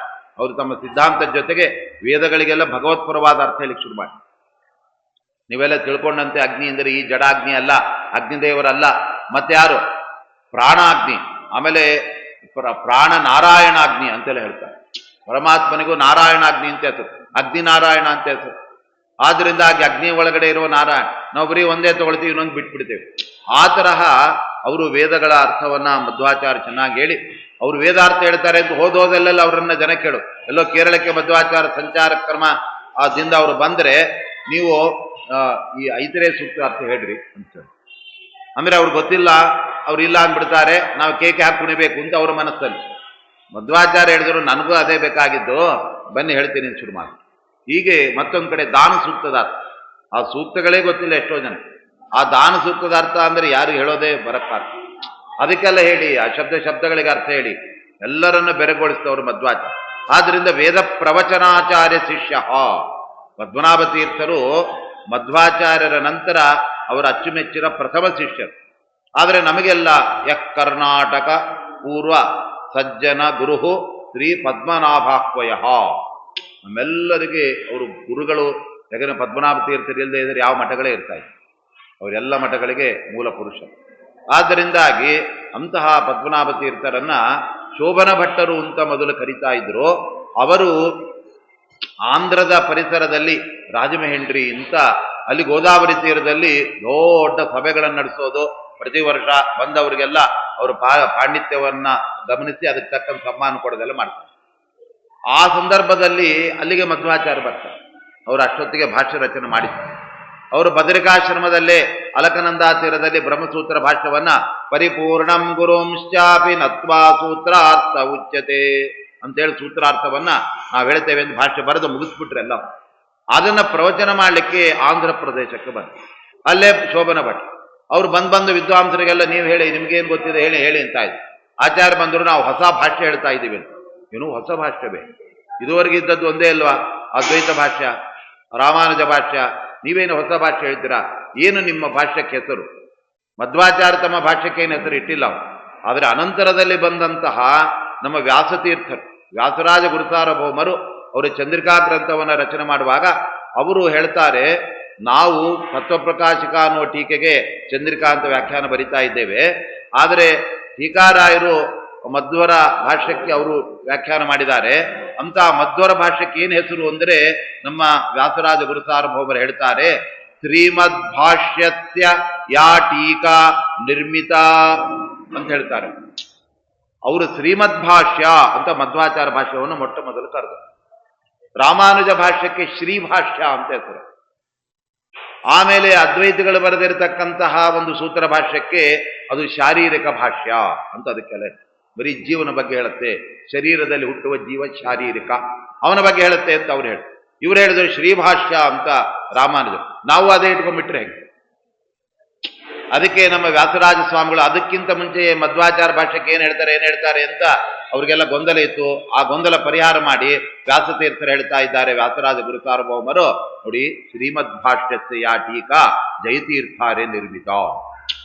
ಜಯತೀರ್ಥ ರಚನೆ ಮಾಡಿದಂತಹ ಟೀಕೆ, ಅದಕ್ಕೆ ಮೂಲ ನಮ್ಮ ಮಧ್ವಗುರುಗಳು ಬರೆದ ಭಾಷ್ಯ. ಅದನ್ನು ಬರೀ ಭಾಷ್ಯ ಅಂತೆಲ್ಲ ಹೇಳ್ಬೇಡಿ. ಅದಕ್ಕೇನು ಅಂತ ಹೆಸರು ಅಂದರೆ ಶ್ರೀಮದ್ ಭಾಷ್ಯ.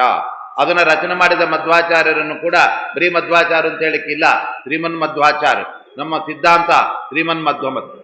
ಅದಕ್ಕೆ ನೋಡಿ ವ್ಯಾಸರಾಜ ಶ್ರೀಮನ್ ಮಧ್ವಮತೆ ಹರಿಪರತರಹ ಅಂತ ಹೇಳಿದ್ರು. ಅದು ಬಿಟ್ಟು ಬರೀ ಮಧ್ವಮತೆ ಅಂದರೆ ಅದಕ್ಕೆ ಆ ಫೋರ್ಸ್ ಇಲ್ಲ. ಶ್ರೀಮನ್ ಮಧ್ವಮತ ಅಂದ್ರೆ ಎಂಥದ್ದಪ್ಪ, ಎಲ್ಲ ಮೋಕ್ಷವನ್ನು ಕೊಡುವ ಅದಕ್ಕೆ ಕಾರಣವಾದ ತತ್ವಜ್ಞಾನವನ್ನ ಒಳಗೊಂಡಂತಹ ಮಧ್ವ ಸಿದ್ಧಾಂತ. ಬೇರೆವೆಲ್ಲ ಬರೀ ಸುಮ್ಮನೆ ಕೊನೆ ಬಂದು ಆ ಸಿದ್ಧಾಂತ ಅದು ಹೋದ್ರೆ ಏನು ಮೋಕ್ಷ ಸಿಗಲ್ಲ, ಏನು ಕೂಡ ಸಿಗಲ್ಲ. ಹಾಗೆ ಶ್ರೀಮದ್ ಭಾಷ್ಯ ಅಂದರೆ ಮಧ್ವಾಚಾರ್ಯರ ಭಾಷ್ಯ. ಅದನ್ನ ವಿಶೇಷವಾಗಿ ಅಲ್ಲಿ ಪದ್ಮನಾಭ ತೀರ್ಥರು ಅವರು ಪೂರ್ವಾಶ್ರಮವೇ, ಅವರು ಶೋಭನ ಭಟ್ಟರು ಅಂತ ಅವರು ಸಭೆಯಲ್ಲಿ ಕೂತ್ಕೊಂಡು ಮಧ್ವಾಚಾರ್ಯಗೆ ಆಸನ ಕೊಟ್ಟು, ಸ್ವಾಮಿ ಹೇಳಿ ನಿಮ್ಮ ಭಾಷ್ಯ ಅಂತ. ಆಚಾರ್ಯ ಏನು ಅಭೂತಪೂರ್ವವಾಗಿ ಸೂತ್ರಗಳ ಅರ್ಥ, ಉಪನಿಷತ್ತು, ಆಮೇಲೆ ವೇದವಾಕ್ಯ, ಎಲ್ಲ ಪುರಾಣಗಳು, ಅವಕ್ಕೆಲ್ಲ ಸಾಂಗತ್ಯ, ಒಂದು ಹೇಳಿದ್ದೆ ಇನ್ನೊಂದು ಹೇಳುತ್ತೆ, ಎಲ್ಲೂ ಕೂಡ ವ್ಯತ್ಯಾಸ ಇಲ್ಲ. ಇದನ್ನು ಅದ್ಭುತವಾಗಿ ಆಚಾರ್ಯ ಭಾಷ್ಯ ಪ್ರವಚನ ಮಾಡ್ತಾರೆ. ಆವಾಗ ಅಲ್ಲಿದ್ದವರೆಲ್ಲರೂ ಕೂಡ ಅವರ ವಿದ್ವತ್ತಿಗೆ ತಲೆದೂಗಿದ್ರು.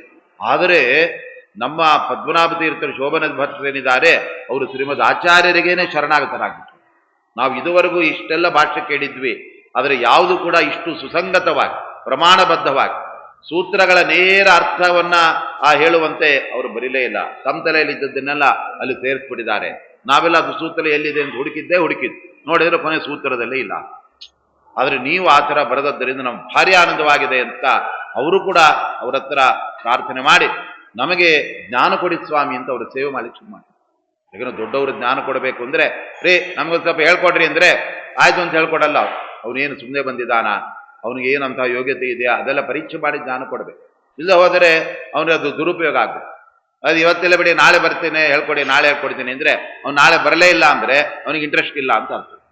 ಒಂದು ದಿವಸ ಬಂದು ಕೇಳ್ಬೇಕು. ಹಾಗೆ ನಮ್ಮ ಪದ್ಮನಾಭ ತೀರ್ಥರು ಶೋಭನ ಭಟ್ಟರಾಗಿದ್ದಾಗ ಯಾವ ತರ ಮಧ್ವಾಚಾರ್ಯ ಸೇವೆ ಮಾಡಿದರು ಅಂದ್ರೆ ಟೀಕಾರಾಯರು ಹೇಳ್ತಾರೆ, ಶ್ರೀಮಧ್ವ ಸಂಸೇವನ ಲಬ್ಧ ಶುದ್ಧ ವಿದ್ಯಾ ಸುಧಾ ಅಂಭೋ ನಿದಯೋ ಅಮಲಾಯೇ ಕೃಪಾಲವ ಪಂಕಜನಾಭ ತೀರ್ಥಾ ಕೃಪಾಲವ ಸ್ಯಾತ್ ಮೈ ನಿತ್ಯಮೇಷಾಂ ಅಂತ ಹೇಳ್ತಾರೆ.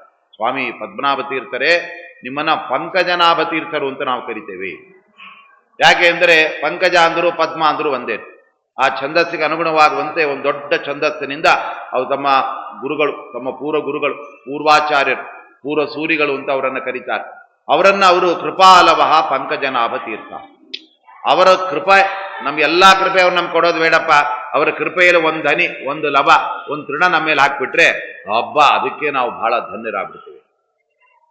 ಅದು ಕೂಡ ಒಂದ್ ದಿವಸ 2 ದಿವಸ ನಮಗೆ ಅವ್ರ ಕರುಣೆ ತೋರೋದು ಬೇಡ, ನಿತ್ಯದಲ್ಲೂ ಅವರ ಕರುಣೆ ನಮಗೆ ಬೇಕು ಅಂತಾರೆ. ಯಾಕೆ ಅಂತ ಹೇಳಿದ್ರೆ ನಮಗೆ ಯಾವಾಗಲೂ ಒಮ್ಮೆ ಒಬ್ಬರ ಕರುಣೆ ಅಷ್ಟೇ ನಮ್ಗೆ ಸಾಕಾರ. ಆದರೆ ಬೇರೆಯವ್ರಿಗೆ ಆದರೆ ನಿತ್ಯ ಕರುಣೆ ಬೇಕು. ಎಲ್ಲೋ ಬಡಿಸ್ತಾ ಇರ್ಬೇಕಾದ್ರೆ ಒಂಚೂರು ದಯಮಾಡಿ ಇನ್ನೊಂದಿಷ್ಟು 2 ಲಾಡು ಹಾಕಿ ಅಂದರೆ ಆ ಒಂದು ಹೊತ್ತಿಗೆ ಆ ದಯೆ ಮುಗಿದೋಯ್ತು. ಆ ಥರ ಅಲ್ಲ ಇದು. ನಿರಂತರ ವಾಂಗ್ಮಯ ಸೇವೆ ಮಾಡಲು ಹೊರಟ ನಮ್ಮ ಟೀಕಾಕೃತ್ಪಾದರಿಗೆ ಕೃಪಾಲವಸ್ಯ ಮೈ ನಿತ್ಯಮೇಷಾಂ ಅಂತಾರೆ. ಯೇಷಾಂ ಕೃಪಾಲವಃ ಮೈ ನಿತ್ಯಂ ಸ್ಯಾತ್. ಏನೋ ಸುಮ್ಮನೆ ಕಾಟಾಚಾರಕ್ಕೆ ಪದ್ಮನಾಭ ತೀರ್ಥ ನಮಸ್ಕಾರ ಅಂತೇಳಿ ಹೊಟ್ಟೋಗಿಲ್ಲ ಅವ್ರು. ಸ್ವಾಮಿ, ನಿತ್ಯ ನಿಮ್ಮನ್ನ ನಾವು ನಿಮ್ಮ ಕೃಪೆಗೋಸ್ಕರ ಪ್ರಾರ್ಥನೆ ಮಾಡ್ತೇವೆ. ಆದರೆ ಅವರಿಗೆ ಬಂದದ್ದು ಶ್ರೀಮಧ್ವ ಸಂಸೇವನ ಅಂತ ಹೇಳ್ತಾ ಇದ್ದಾರೆ. ಚೆನ್ನಾಗಿ ಸೇವೆ ಎಂದರೆ ಕಾಯ ವಾಚ ಮನಸ ಶುದ್ಧ ಅಂತಃಕರಣದಿಂದ ಅವರು ಸೇವೆ ಮಾಡಿದ್ದಾರೆ. ಅದಕ್ಕೆ ನೋಡಿ ಹೇಗೆ ಮಧ್ವಾಚಾರ್ಯ ತಮ್ಮಂದರು ಕೂಡ ಶ್ರುತ್ಯ ಮತ್ಯ ಸದಾ ಭಕ್ತ್ಯ ವಿರಕ್ತ್ಯ ನಿತ್ಯ ಸೇವೆಯ ಅಂತ ಹೇಳ್ತಾರೆ. ಈ ಸೇವೆ ಮಧ್ಯದಲ್ಲಿ ನಿಂತು ಹೋಗೋ ಥರ ಹಾಕ್ಬಾರ್ದು. ಸ್ವಲ್ಪ ದಿವಸ ಮಾಡೋದು, ಅಯ್ಯೋ ಆಗಿಲ್ಲ ರೀತಿ ಬಿಟ್ಬಿಡೋದು, ಆಮೇಲೆ ಇಷ್ಟು ದಿವಸ ಮಾಡಿದ್ದೆ ಜಾಸ್ತಿ ಆಯ್ತು ಅಂತ ಅದೇ ಯಾಕೆ ಮಾಡಿದೆ ಅಂತ ತಿಳ್ಕೊಂಬಿಡೋದು. ಹಂಗೆಲ್ಲ ಅವರು ಸಾಕು ಅಂದ್ರೆ ಗುರುಗಳ ಸೇವೆ ಎಷ್ಟು ಮಾಡಿದ್ರು ಅಷ್ಟು ಉತ್ತಮೋತ್ತಮ ಫಲ ಬರುತ್ತೆ. ಆದ್ರಿಂದ ಅವರು ಕೂಡ ವಿರಕ್ತ್ಯ ನಿತ್ಯ ಸೇವೆಯ ತಸ್ಮೈ ಪ್ರಸನ್ನ ಪ್ರಾಜ್ಯೇಕ್ಷ ಸದ್ಯೋ ದದ್ಯಾ ಶುಭಾಂ ಮತಿಂ ಅಂತ ಹೇಳ್ತಾರೆ. ಆದ್ರಿಂದ ಗುರುಗಳು ಪ್ರಸನ್ನರಾಗಿ ಕೊಟ್ಬಿಟ್ರೆ ಆ ವಿದ್ಯೆ ಗಟ್ಟಿ ಉಳಿಯೋದು. ಆ ಗಟ್ಟಿ ವಿದ್ಯೆ ಉಳಿಬೇಕಾದ್ರೆ ಇವರು ಗಟ್ಟಿಯಾಗಿ ಸೇವೆ ಮಾಡಬೇಕು. ಆದ್ದರಿಂದ ಇವರು ಕೂಡ ಹಾಗೆ ಮಾಡಿದ್ದಾರೆ, ಸಂಸೇವನ. ಅದರಿಂದ ಲಬ್ಧ ಶುದ್ಧ ವಿದ್ಯಾ ಸುಧಾ ಅಂಬೋನಿಧಿ ಆಗ್ಬಿಟ್ಟು ಆಚಾರ್ಯರು. ಅವರು ಮೊದಲೇ ತೀಕ್ಷ್ಣ ಬುದ್ಧಿಯವರು, ಎಲ್ಲ ಜ್ಞಾನವನ್ನು ಕೂತು ಉಪದೇಶ ಮಾಡಿಬಿಡ್ತಾರೆ. ಯಾಕಂದ್ರೆ ಶ್ರೀಮದ್ ಆಚಾರ್ಯರ ಪಾಠ ಅಂದ್ರೆ ಬರೀ ಅರ್ಧ ಗಂಟೆ ಪಾಠ, 1 ಗಂಟೆ ಉಪನ್ಯಾಸ, ನಮ್ಮ ಥರ ಎಲ್ಲ ಅಲ್ಲ. ಅವರು ಕೂತ್ರೆ ಬೆಳಗ್ಗೆಯಿಂದ ಮಧ್ಯಾಹ್ನ ಸ್ವಲ್ಪ ಊಟ ಆದ್ರೆ ಶಿಷ್ಯರಿಗೆ ವಿಶ್ರಾಂತಿ, ತಿರ್ಗಾ ಮಧ್ಯರಾತ್ರಿವರೆಗೆ ಹೇಳೋದು. ಯಾಕಂದ್ರೆ ಶಿಷ್ಯರಿಗೆ ನಿದ್ದೆ ಬಂದ್ಮೇಲೆ ಅವರು ಮುಗಿಸ್ತಾ ಇದ್ರು. ಯಾಕೆಂದ್ರೆ ಇವ್ರಿಗೆ ನಿದ್ದೆಗಿದ್ದೇ ಇಲ್ಲ, ಅವ್ರಿಗೆ ಆಯಾಸ ಇಲ್ಲ, ಬಲ ಪರಿಪೂರ್ಣವಾದ ಬಲ. ಹಾಗೆ ನಿಮಗೆ ನಿದ್ದೆ ಬಂತ, ಹಾಗಾದ್ರೆ ನಿಲ್ಲಿಸೋಣ. ಅದಕ್ಕೆ ಒಮ್ಮೆ ಮಧ್ವಾಚಾರ್ಯರು ಅವರು 70 ವರ್ಷದ ಆಸುಪಾಸಿನಲ್ಲಿರುವಾಗ ಆ ವಾರಣಾಸಿಯಲ್ಲಿ, ಕಾಶಿಯಲ್ಲಿ ಶಿಷ್ಯರೆಲ್ಲ ಮಾತಾಡ್ಕೊಂಡ್ರ, ನಮ್ಮ ಗುರುಗಳಿಗೆ ಮೊದಲನೇಷ್ಟು ಬಲ ಇಲ್ಲ, ಈಗ ಸ್ವಲ್ಪ ಶಕ್ತಿ ಕಮ್ಮಿ ಆಗಿದೆ. ಮಧ್ವಾಚಾರ್ಯ ಹೇಳಿದ್ರಂತೆ, ಏನೋ ಮಾತಾಡ್ದಂಗಿತ್ತು, ಬನ್ನಿ ನನ್ನ ಮೇಲೆ ಯುದ್ಧಕ್ಕೆ ಅಂತ ಹೇಳಿದ್ರು. ಅದಕ್ಕೆ ಅವ್ರು ಕೇಳಿದ್ರು, ನೀವು ಫಸ್ಟ್ ನಮ್ಗೆ ಹೊಡಿತೀರಾ ಅಥವಾ ನಾವು ನಿಮ್ಗೆ ಹೊಡಿಬೇಕಾ ಅಂತ ಕೇಳಿದ್ರು ಶಿಷ್ಯರ. ಅದಕ್ಕೆ ಮಧ್ವಾಚಾರ್ಯ ಹೇಳಿದ್ರು, ನೀವೇ ನಮ್ಗೆ ಹೊಡೆದು ಬಿಡಿ, ನಾ ಹೊಡೆದ್ರೆ ಮತ್ತೆ ಹೊಡೆಯಕ್ಕೆ ನೀವು ಇರೋದೇ ಇಲ್ಲ ಅಂತ. ಯಾಕಂದ್ರೆ ಅಷ್ಟು ಜೋರಾಗಿ ಹೊಡೆದ್ರೆ ಮುಖಾಮೂತಿ ಎಲ್ಲ ಫೇಸ್ ಕಿತ್ಕೊಂಡು ಹೋಗ್ಬಿಡತ್ತೆ ನಿಮ್ದು, ನಿಮ್ಗೆ ಹೊಡೆಯಕ್ಕೆ ಶಕ್ತಿ ಇರಲ್ಲ. ಹಂಗೆ ನಿಮ್ಗೆ ನಿದ್ದೆ ಬಂದರೆ ಸಾಕಪ್ಪ ನಿಲ್ಲಿಸ್ಬಿಡ್ತೇನೆ ಅಂತ. ಹಾಗೆ ಆ ಥರ ಪದ್ಮನಾಭ ತೀರ್ಥರ ಎಲ್ಲ ಸದ್ಯೋ ವಿದ್ಯಾಂ ದದೌ ಶುಭಾಂ ಅಂತ ಅದ್ಭುತವಾದ ದೇವತೆಗಳು ಮೆಚ್ಚುವಂತಹ ಆ ವಿದ್ಯೆಯನ್ನೆಲ್ಲ ನಾಯಾಸವಾಗಿ ಕೊಟ್ಬಿಟ್ರು. ಆದರೆ ನಮ್ಮ ಮೇಲೆ ಆಚಾರ್ಯ ಎಷ್ಟು ಕರುಣೆ ನೋಡಿ, ನಾವೇನು ಅವ್ರ ಸೇವೆ ಮಾಡೇ ಆದರೂ ಕೂಡ ನಮಗೆ ಎಷ್ಟು ಒಳ್ಳೆ ವಿದ್ಯೆ ಕೊಟ್ಬಿಟ್ಟಿದ್ದಾರೆ. ಆದರೂ ಕೂಡ ಎಲ್ಲೋ ಜನ್ಮಾಂತರದಲ್ಲಿ ಅವರನ್ನ ನಾವು ಕಿಂಚಿತ್ತು ಸೇವೆ ಮಾಡಿದ್ದರ ಫಲನೇ ಅವ್ರಿಗೆ ಕೊಟ್ಟಿದ್ದಾರೆ ಅಂತ ಅರ್ಥ. ಹಾಗೆ ಪದ್ಮನಾಭ ತೀರ್ಥರಿಗೆ ಶ್ರೀಮಧ್ವ ಸಂಸೇವನ ಲಬ್ಧ ಶುದ್ಧ ವಿದ್ಯಾಸುಧಾಂಭೋ ನಿಧಯೋ ಮಲಾಯೇ, ಅಷ್ಟೇ ಪರಿಶುದ್ಧರು. ಅವರಲ್ಲಿ ಯಾವತ್ತೂ ಕೂಡ ಕಶ್ಮಲಗಳೇ ಅವರಲ್ಲಿ ಇರಲಿಲ್ಲ.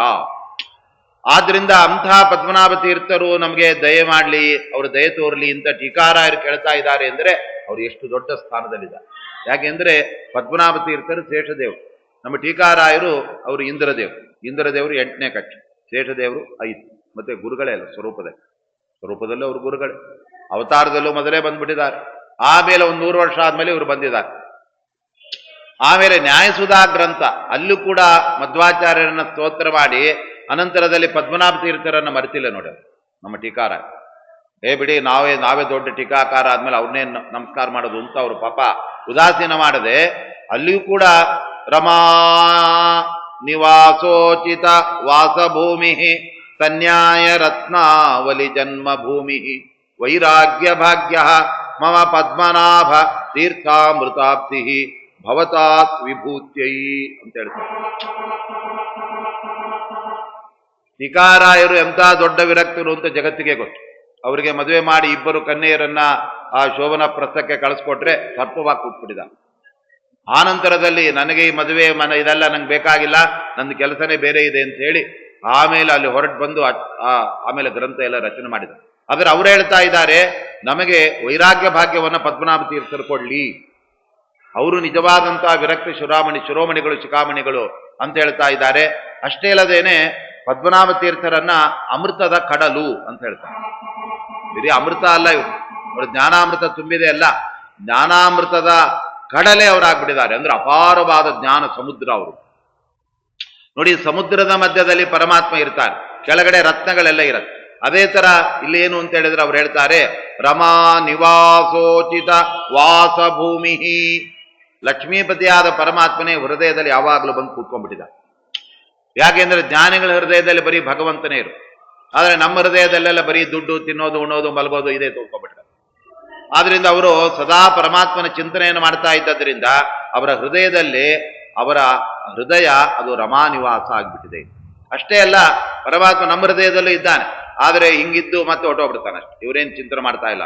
ಆದರೆ ಉಚಿತ ವಾಸ ಭೂಮಿ, ಪರಮಾತ್ಮನಿಗೆ ಅತ್ಯಂತ ನೆಚ್ಚಿನ ಒಂದು ನೆಲೆ ಅದು ಯಾವುದಪ್ಪ ಅಂದ್ರೆ ಅದು ಪದ್ಮನಾಭ ತೀರ್ಥರ ಹೃದಯ. ನೋಡಿ, ಶೇಷದೇವರಾಗಿದ್ದಾಗ ಶೇಷದೇವರು ತಮ್ಮ ಮೈ ಮೇಲೆ ದೇವರನ್ನು ಕೂಡಿಸ್ಕೊಂಡಿದ್ರು. ಅವರೇ ಪದ್ಮನಾಭ ತೀರ್ಥರಾಗಿ ಬಂದಾಗ ಹೃದಯದಲ್ಲೇ ಪರಮಾತ್ಮನ ಅವರು ಕೂಡಿಸ್ಕೊಂಡ್ಬಿಟ್ಟಿದ್ದಾರೆ. ಆದ್ದರಿಂದ ಭಗವಂತ ಅವರ ಹೃದಯ ಮಂಡಲದಲ್ಲಿ ಬಂದು ವಾಸ ಮಾಡ್ತಾ ಇದ್ದಾನೆ. ಆದ್ರಿಂದ ಅವರು ಸಮುದ್ರದ ಮಧ್ಯದಲ್ಲಿ ಪರಮಾತ್ಮ ವಾಸ ಮಾಡುವಂತೆ ಈ ಕಡಲು, ಅಮೃತದ ಕಡಲಾದಂತಹ ಪದ್ಮನಾಭ ತೀರ್ಥರ ಹೃದಯ ಸಮುದ್ರದಲ್ಲೂ ಕೂಡ ಅಲ್ಲಿ ಪರಮಾತ್ಮ ರಮಾನಿವಾಸನಾದ ರಮೆಯ ಅರಸ ಅಲ್ಲಿ ಬಂದು ಕೂತಿದ್ದಾನೆ. ಸನ್ಯಾಯ ರತ್ನಾವಲಿ ಜನ್ಮಭೂಮಿ. ಸಮುದ್ರದ ಆಳಕ್ಕೆ ನಾವು ಇಳಿದರೆ ರತ್ನವೆಲ್ಲ ಸಿಗತ್ತೆ, ಬರೀ ಮೇಲ್ಮೇಲೆ ಈಜಾಡಿದ್ರೆ ಉಪ್ಪು ನೀರೇ ಸಿಗತ್ತಷ್ಟು. ಆದರೆ ಆಳಕ್ಕೆ ಇಳಿಬೇಕು. ಅದರಂತೆ ನಾವು ವೇದದ ಆಳಕ್ಕೆ ಇಳಿದಾಗ ಪರಮಾತ್ಮನ ಮಹಿಮೆ, ಒಂದೊಂದು ಗುಣಗಳೆಂಬ ರತ್ನಗಳು ಸಿಗತ್ತೆ. ಈ ಬೇರೆ ಮತದವರೆಲ್ಲ ಬರೀ ಮೇಲ್ಮೇಲೆ ಈಜಾಡಿ ಬರೀ ಉಪ್ಪು ನೀರು ಕುಡಿದು ದೇವ್ರ ನಿರ್ಗುಣ, ಅವನು ಮಾಡೋ ಜಗತ್ತೆಲ್ಲ ಸುಳ್ಳು, ಹಿಂಗೆಲ್ಲ ಹೇಳ್ತೀವಿ. ನಾವು ಒಳಹೊಕ್ಕು ನಾವು ನೋಡಿದರೆ ಯಾಥಾ ತಥ್ಯತಃ ಅರ್ಥಾನ್ ವ್ಯದಧಾತ್ ಶಾಶ್ವತೀಭ್ಯ ಸಮಾಭ್ಯ ಅಂತ ಹೇಳುತ್ತೆ. ಎಲ್ಲ ಸತ್ಯವಾದ ಜಗತ್ತನ್ನೇ ಪರಮಾತ್ಮ ಸೃಷ್ಟಿ ಮಾಡಿದ, ಅದೇನು ಸುಳ್ಳಲ್ಲ. ಹಾಗೆ ಭಗವಂತನ ಮಹಿಮೆಗಳೆಲ್ಲ ನಮಗೆ ರತ್ನಗಳಂತೆ ಅವುಗಳೆಲ್ಲ ಕೆಳಗೆ ಕೆಳಗೆ ಕೆಳಗೆ ಇದೆ.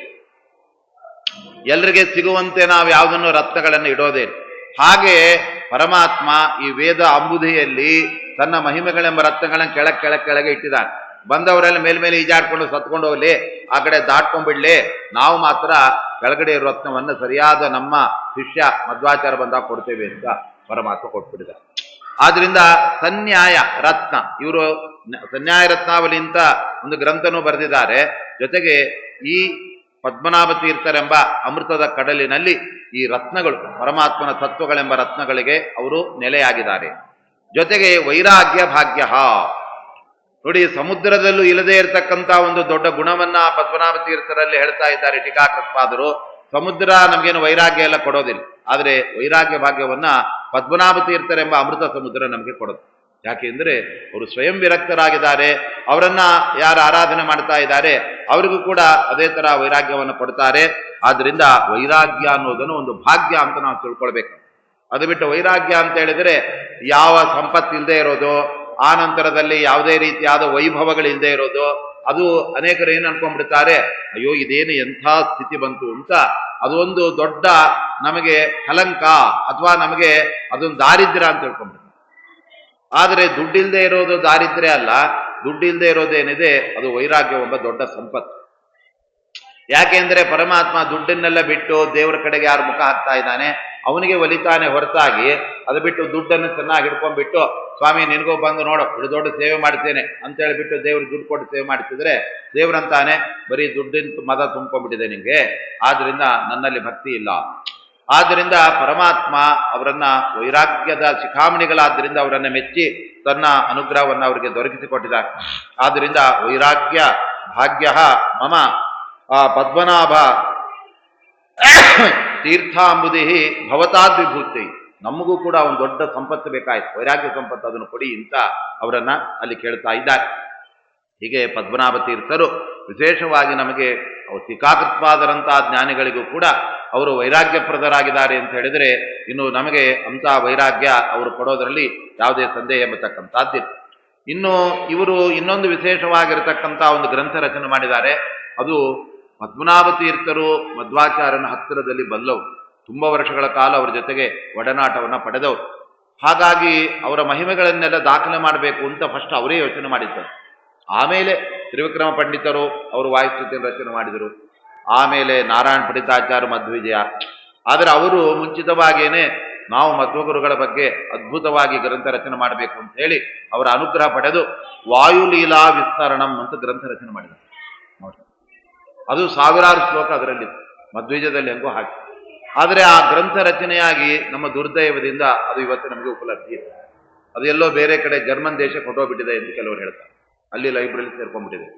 ನಾವೆಲ್ಲ ಮಧ್ವಾಚಾರ್ಯ ಉದಾಸೀನ ಮಾಡಿದ್ದಕ್ಕೆ ಏನಾಯ್ತು, ಯಾರೋ ಬಂದರು, ಇಲ್ಲಿ ಬಂದು ಎಲ್ಲ ಎತ್ಕೊಂಡು ಹೋಗ್ಬಿಟ್ರು. ಇನ್ನು ಎಷ್ಟೋ ಎಲ್ಲ ಕೆಲವು ಸುಟ್ಟು ಹೋಗ್ಬಿಟ್ಟಿವೆ, ಎಲ್ಲ ಆ ಥರ ಆಗಿತ್ತು. ಅಂತೂ ಇವತ್ತು ನಮಗೆ ಅವರು ಬರೆದ ವಾಯುಲೀಲಾ ವಿಸ್ತರಣ ಅನ್ನೋದು ಮಧ್ವಾಚಾರ್ಯ ವಾಯುಲೀಲಾ ಅಂತ ಹೇಳಿ, ಅವರು ಮೂಲ ವಾಯುದೇವರು, ಅವರೇ ಹನುಮಂತೇವರಾದರು, ಆಮೇಲೆ ಭೀಮರು, ಆಮೇಲೆ ಮಧ್ವರು ಅಂತ ಹೇಳಿ ಅವರ ಲೀಲೆಗಳ ವಿಸ್ತಾರವಾಗಿ ಬರೆದಿದ್ದಾರೆ. ಸಂಕ್ಷೇಪ ಇಲ್ಲವೇ ನಮಗೆ ಮಧ್ವವಿಜಯನೇ ನಿಜವಾಗಲೂ ಕೂಡ ಅದು ವಿಸ್ತಾರ ಅನ್ಕೊಳ್ತೇವೆ, ಅದು ನಿಜವಾಗಲೂ ಕೂಡ ಅದು ಸಂಕ್ಷೇಪನೆ.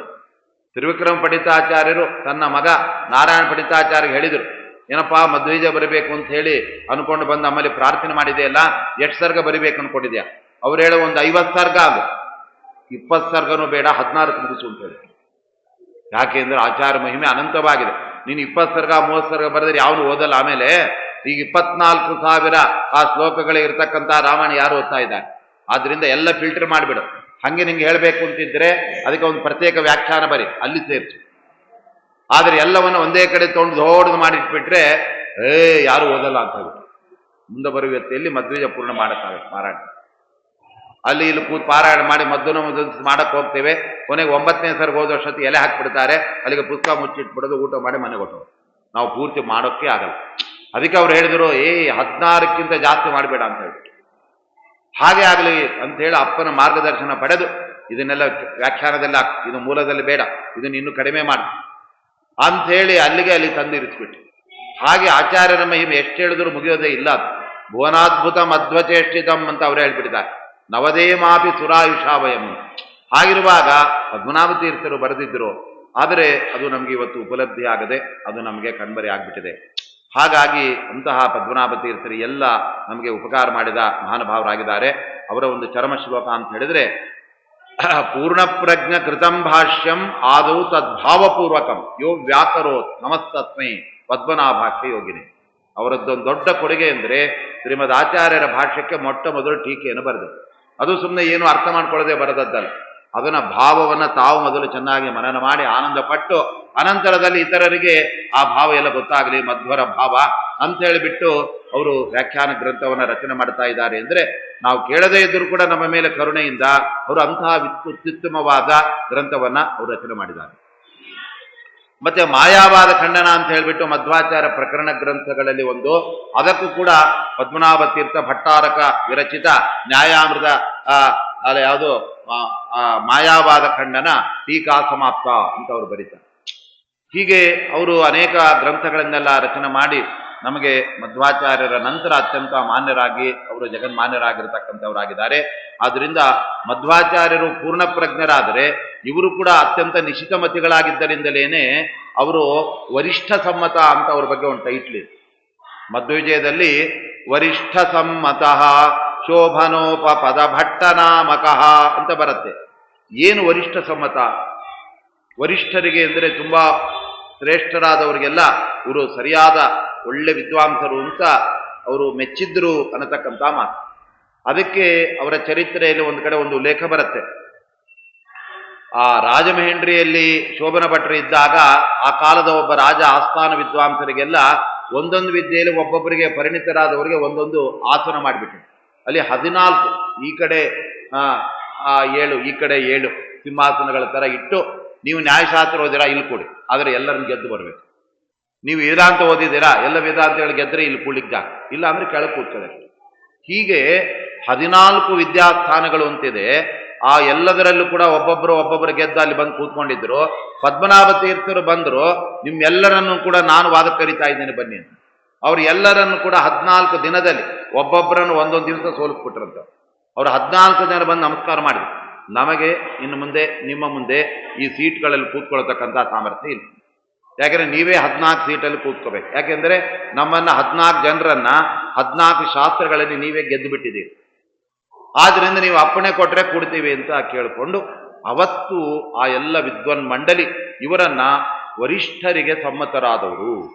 ಕೆಲವರಲ್ಲಿ ವಿದ್ವಾಂಸರು ಅವ್ರು ಹೇಳ್ಕೊಂಡೆ ವಿದ್ವಾಂಸರು ಹೊರತಾಗಿ ಬೇರೆ ಯಾರು ಅವ್ನು ವಿದ್ವಾಂಸರು ಕರೆ ಆಗೇ ಇರಲ್ಲ. ಯಾಕಂದ್ರೆ ಬರೀ ಅಪದ್ದ ಒಂದು ಗೊತ್ತಿದೆ ತಪ್ಪ ಹೇಳ್ತಾ ಇರ್ತಾರೆ. ಇವ್ರು ಆಗಲ್ಲ. ಅವರು ನಿಜವಾಗಲೂ ಕೂಡ ಆ ಕಾಲದ ರಾಜ. ಅಲ್ಲಿದ್ದಂಥ 14 ಶಾಸ್ತ್ರ ನಿಪುಣರಾದ ಪಂಡಿತ ಮಂಡಳಿ, ನೀವು ಬಹಳ ದೊಡ್ಡ ವಿದ್ವಾಂಸರು, ನೀವೇ 14 ಸೀಟಲ್ಲಿ ಕೂಡಬೇಕು. ಆದ್ರೆ ನೀವು ಎಲ್ಲ 14 ರೂಪ ತಗೊಂಡು ಕೂಡಕ್ಕಾಗಲ್ಲ. ನೀವು ಅದಕ್ಕಿಂತ ದೊಡ್ಡ ಒಂದು ಸೀಟಲ್ಲಿ ಕೂತ್ಕೊಳ್ಳಿ, ನಾವು ನಿಮ್ಮ ದಿವಸ ನಮಸ್ಕಾರ ಹಾಕಿ ಎದುರು ಕೊಡ್ತೀವಿ. ನೋಡಿ, ಆ ಕಾಲದ ಅಂಥ ಎಲ್ಲರನ್ನ ಅವರು ಗೆದ್ದು ಅವರು ದೊಡ್ಡ ವಿದ್ವತ್ ತಿಮಿಂಗಿಲ ಅಂತ ಅವರನ್ನ ಅದಕ್ಕೆ ಕರೆದು. ಈ ವರ್ಡನ್ನ ಮಧ್ವವಿಜಯ ಪದ್ಮನಾಭ ತೀರ್ಥರಿಗೆ ಬಿಟ್ಟರೆ ಬೇರೆ ಯಾರಿಗೂ ಬಳಸಿಲ್ಲ. ನೋಡಿ, ನಾರಾಯಣ ಪಂಡಿತಾಚಾರ್ಯ ಒಬ್ಬೊಬ್ಬರಿಗೂ ಒಂದೊಂದು ವಿಶೇಷಣವನ್ನು ಹಾಕಬೇಕಾದ್ರೆ ಅವರು ತುಂಬಾ ವಿಚಾರ ಮಾಡಿ ಹಾಕ್ತಾರೆ. ಹನುಮಧ್ವ ವಿಜಯದಲ್ಲೂ ಕೂಡ ಪದ್ಮನಾಭ ತೀರ್ಥರನ್ನ ಹೆಸರಿಸುವಾಗ ವಾದೀಂದ್ರಂ ಪದ್ಮನಾಭಂ ಅಂತ ಹೇಳ್ತಾರೆ. ಬೇರೆ ಅಷ್ಟಮಠ ದೇಶಿಗಳ ಬಗ್ಗೆ ಎಲ್ಲ ಹೇಳುವಾಗ ಸುಮ್ಮನೆ ಅನಿರುದ್ಧ ಪದಾಧಾರ ಅಭ್ಯಸ್ತೋಪೇಂದ್ರ ನಾಮಕ ಬರೀ ಹೆಸರು ಮಾತ್ರ ಹೇಳ್ತಾರೆ. ಅವರಿಗೆ ಟೈಟ್ಲುಗಳು ಯಾವುದು ಕೊಡಲ್ಲ. ಮಧ್ವೇಜದಲ್ಲಾಗಲಿ ಹನುಮಧ್ವೇಜದಲ್ಲಿ ಪದ್ಮನಾಭ ತೀರ್ಥರಿಗೆ ಅವರು ಹೇಳ್ತಾರೆ ವಾದೀಂದ್ರಂ ಪದ್ಮನಾಭಂ. ಎಲ್ಲ ವಾದಿಗಳನ್ನ ಮಣಿಸುವ ಭಾರಿ ದೊಡ್ಡ ವಾದೀಂದ್ರರು, ವಾದಿ ರಾಜರು ಅಂತ ಹೇಳ್ಬೇಕಾರೆ ಅವರೇ ಪದ್ಮನಾಭ ತೀರ್ಥ. ಇಲ್ಲಾಗುವಾಗ ವಿದ್ವತ್ತಿಮಿಂಗಿಲಹ ಅಂತ ಹೇಳ್ತಾರೆ. ವೇದಾಂತಾಬ್ಧಿಂನಯೋ ಜಾತೋ ಜಹೌ ವಿದ್ವತ್ತಿಮಿಂಗಿಲಹ. ಅವರು ಸಾಮಾನ್ಯ ಅಲ್ಲರಿ, ದೊಡ್ಡ ದೊಡ್ಡ ಮೀನುಗಳನ್ನೇ ತಿನ್ನುವಂತಹ ತಿಮಿಂಗಿಲ ಇವರು.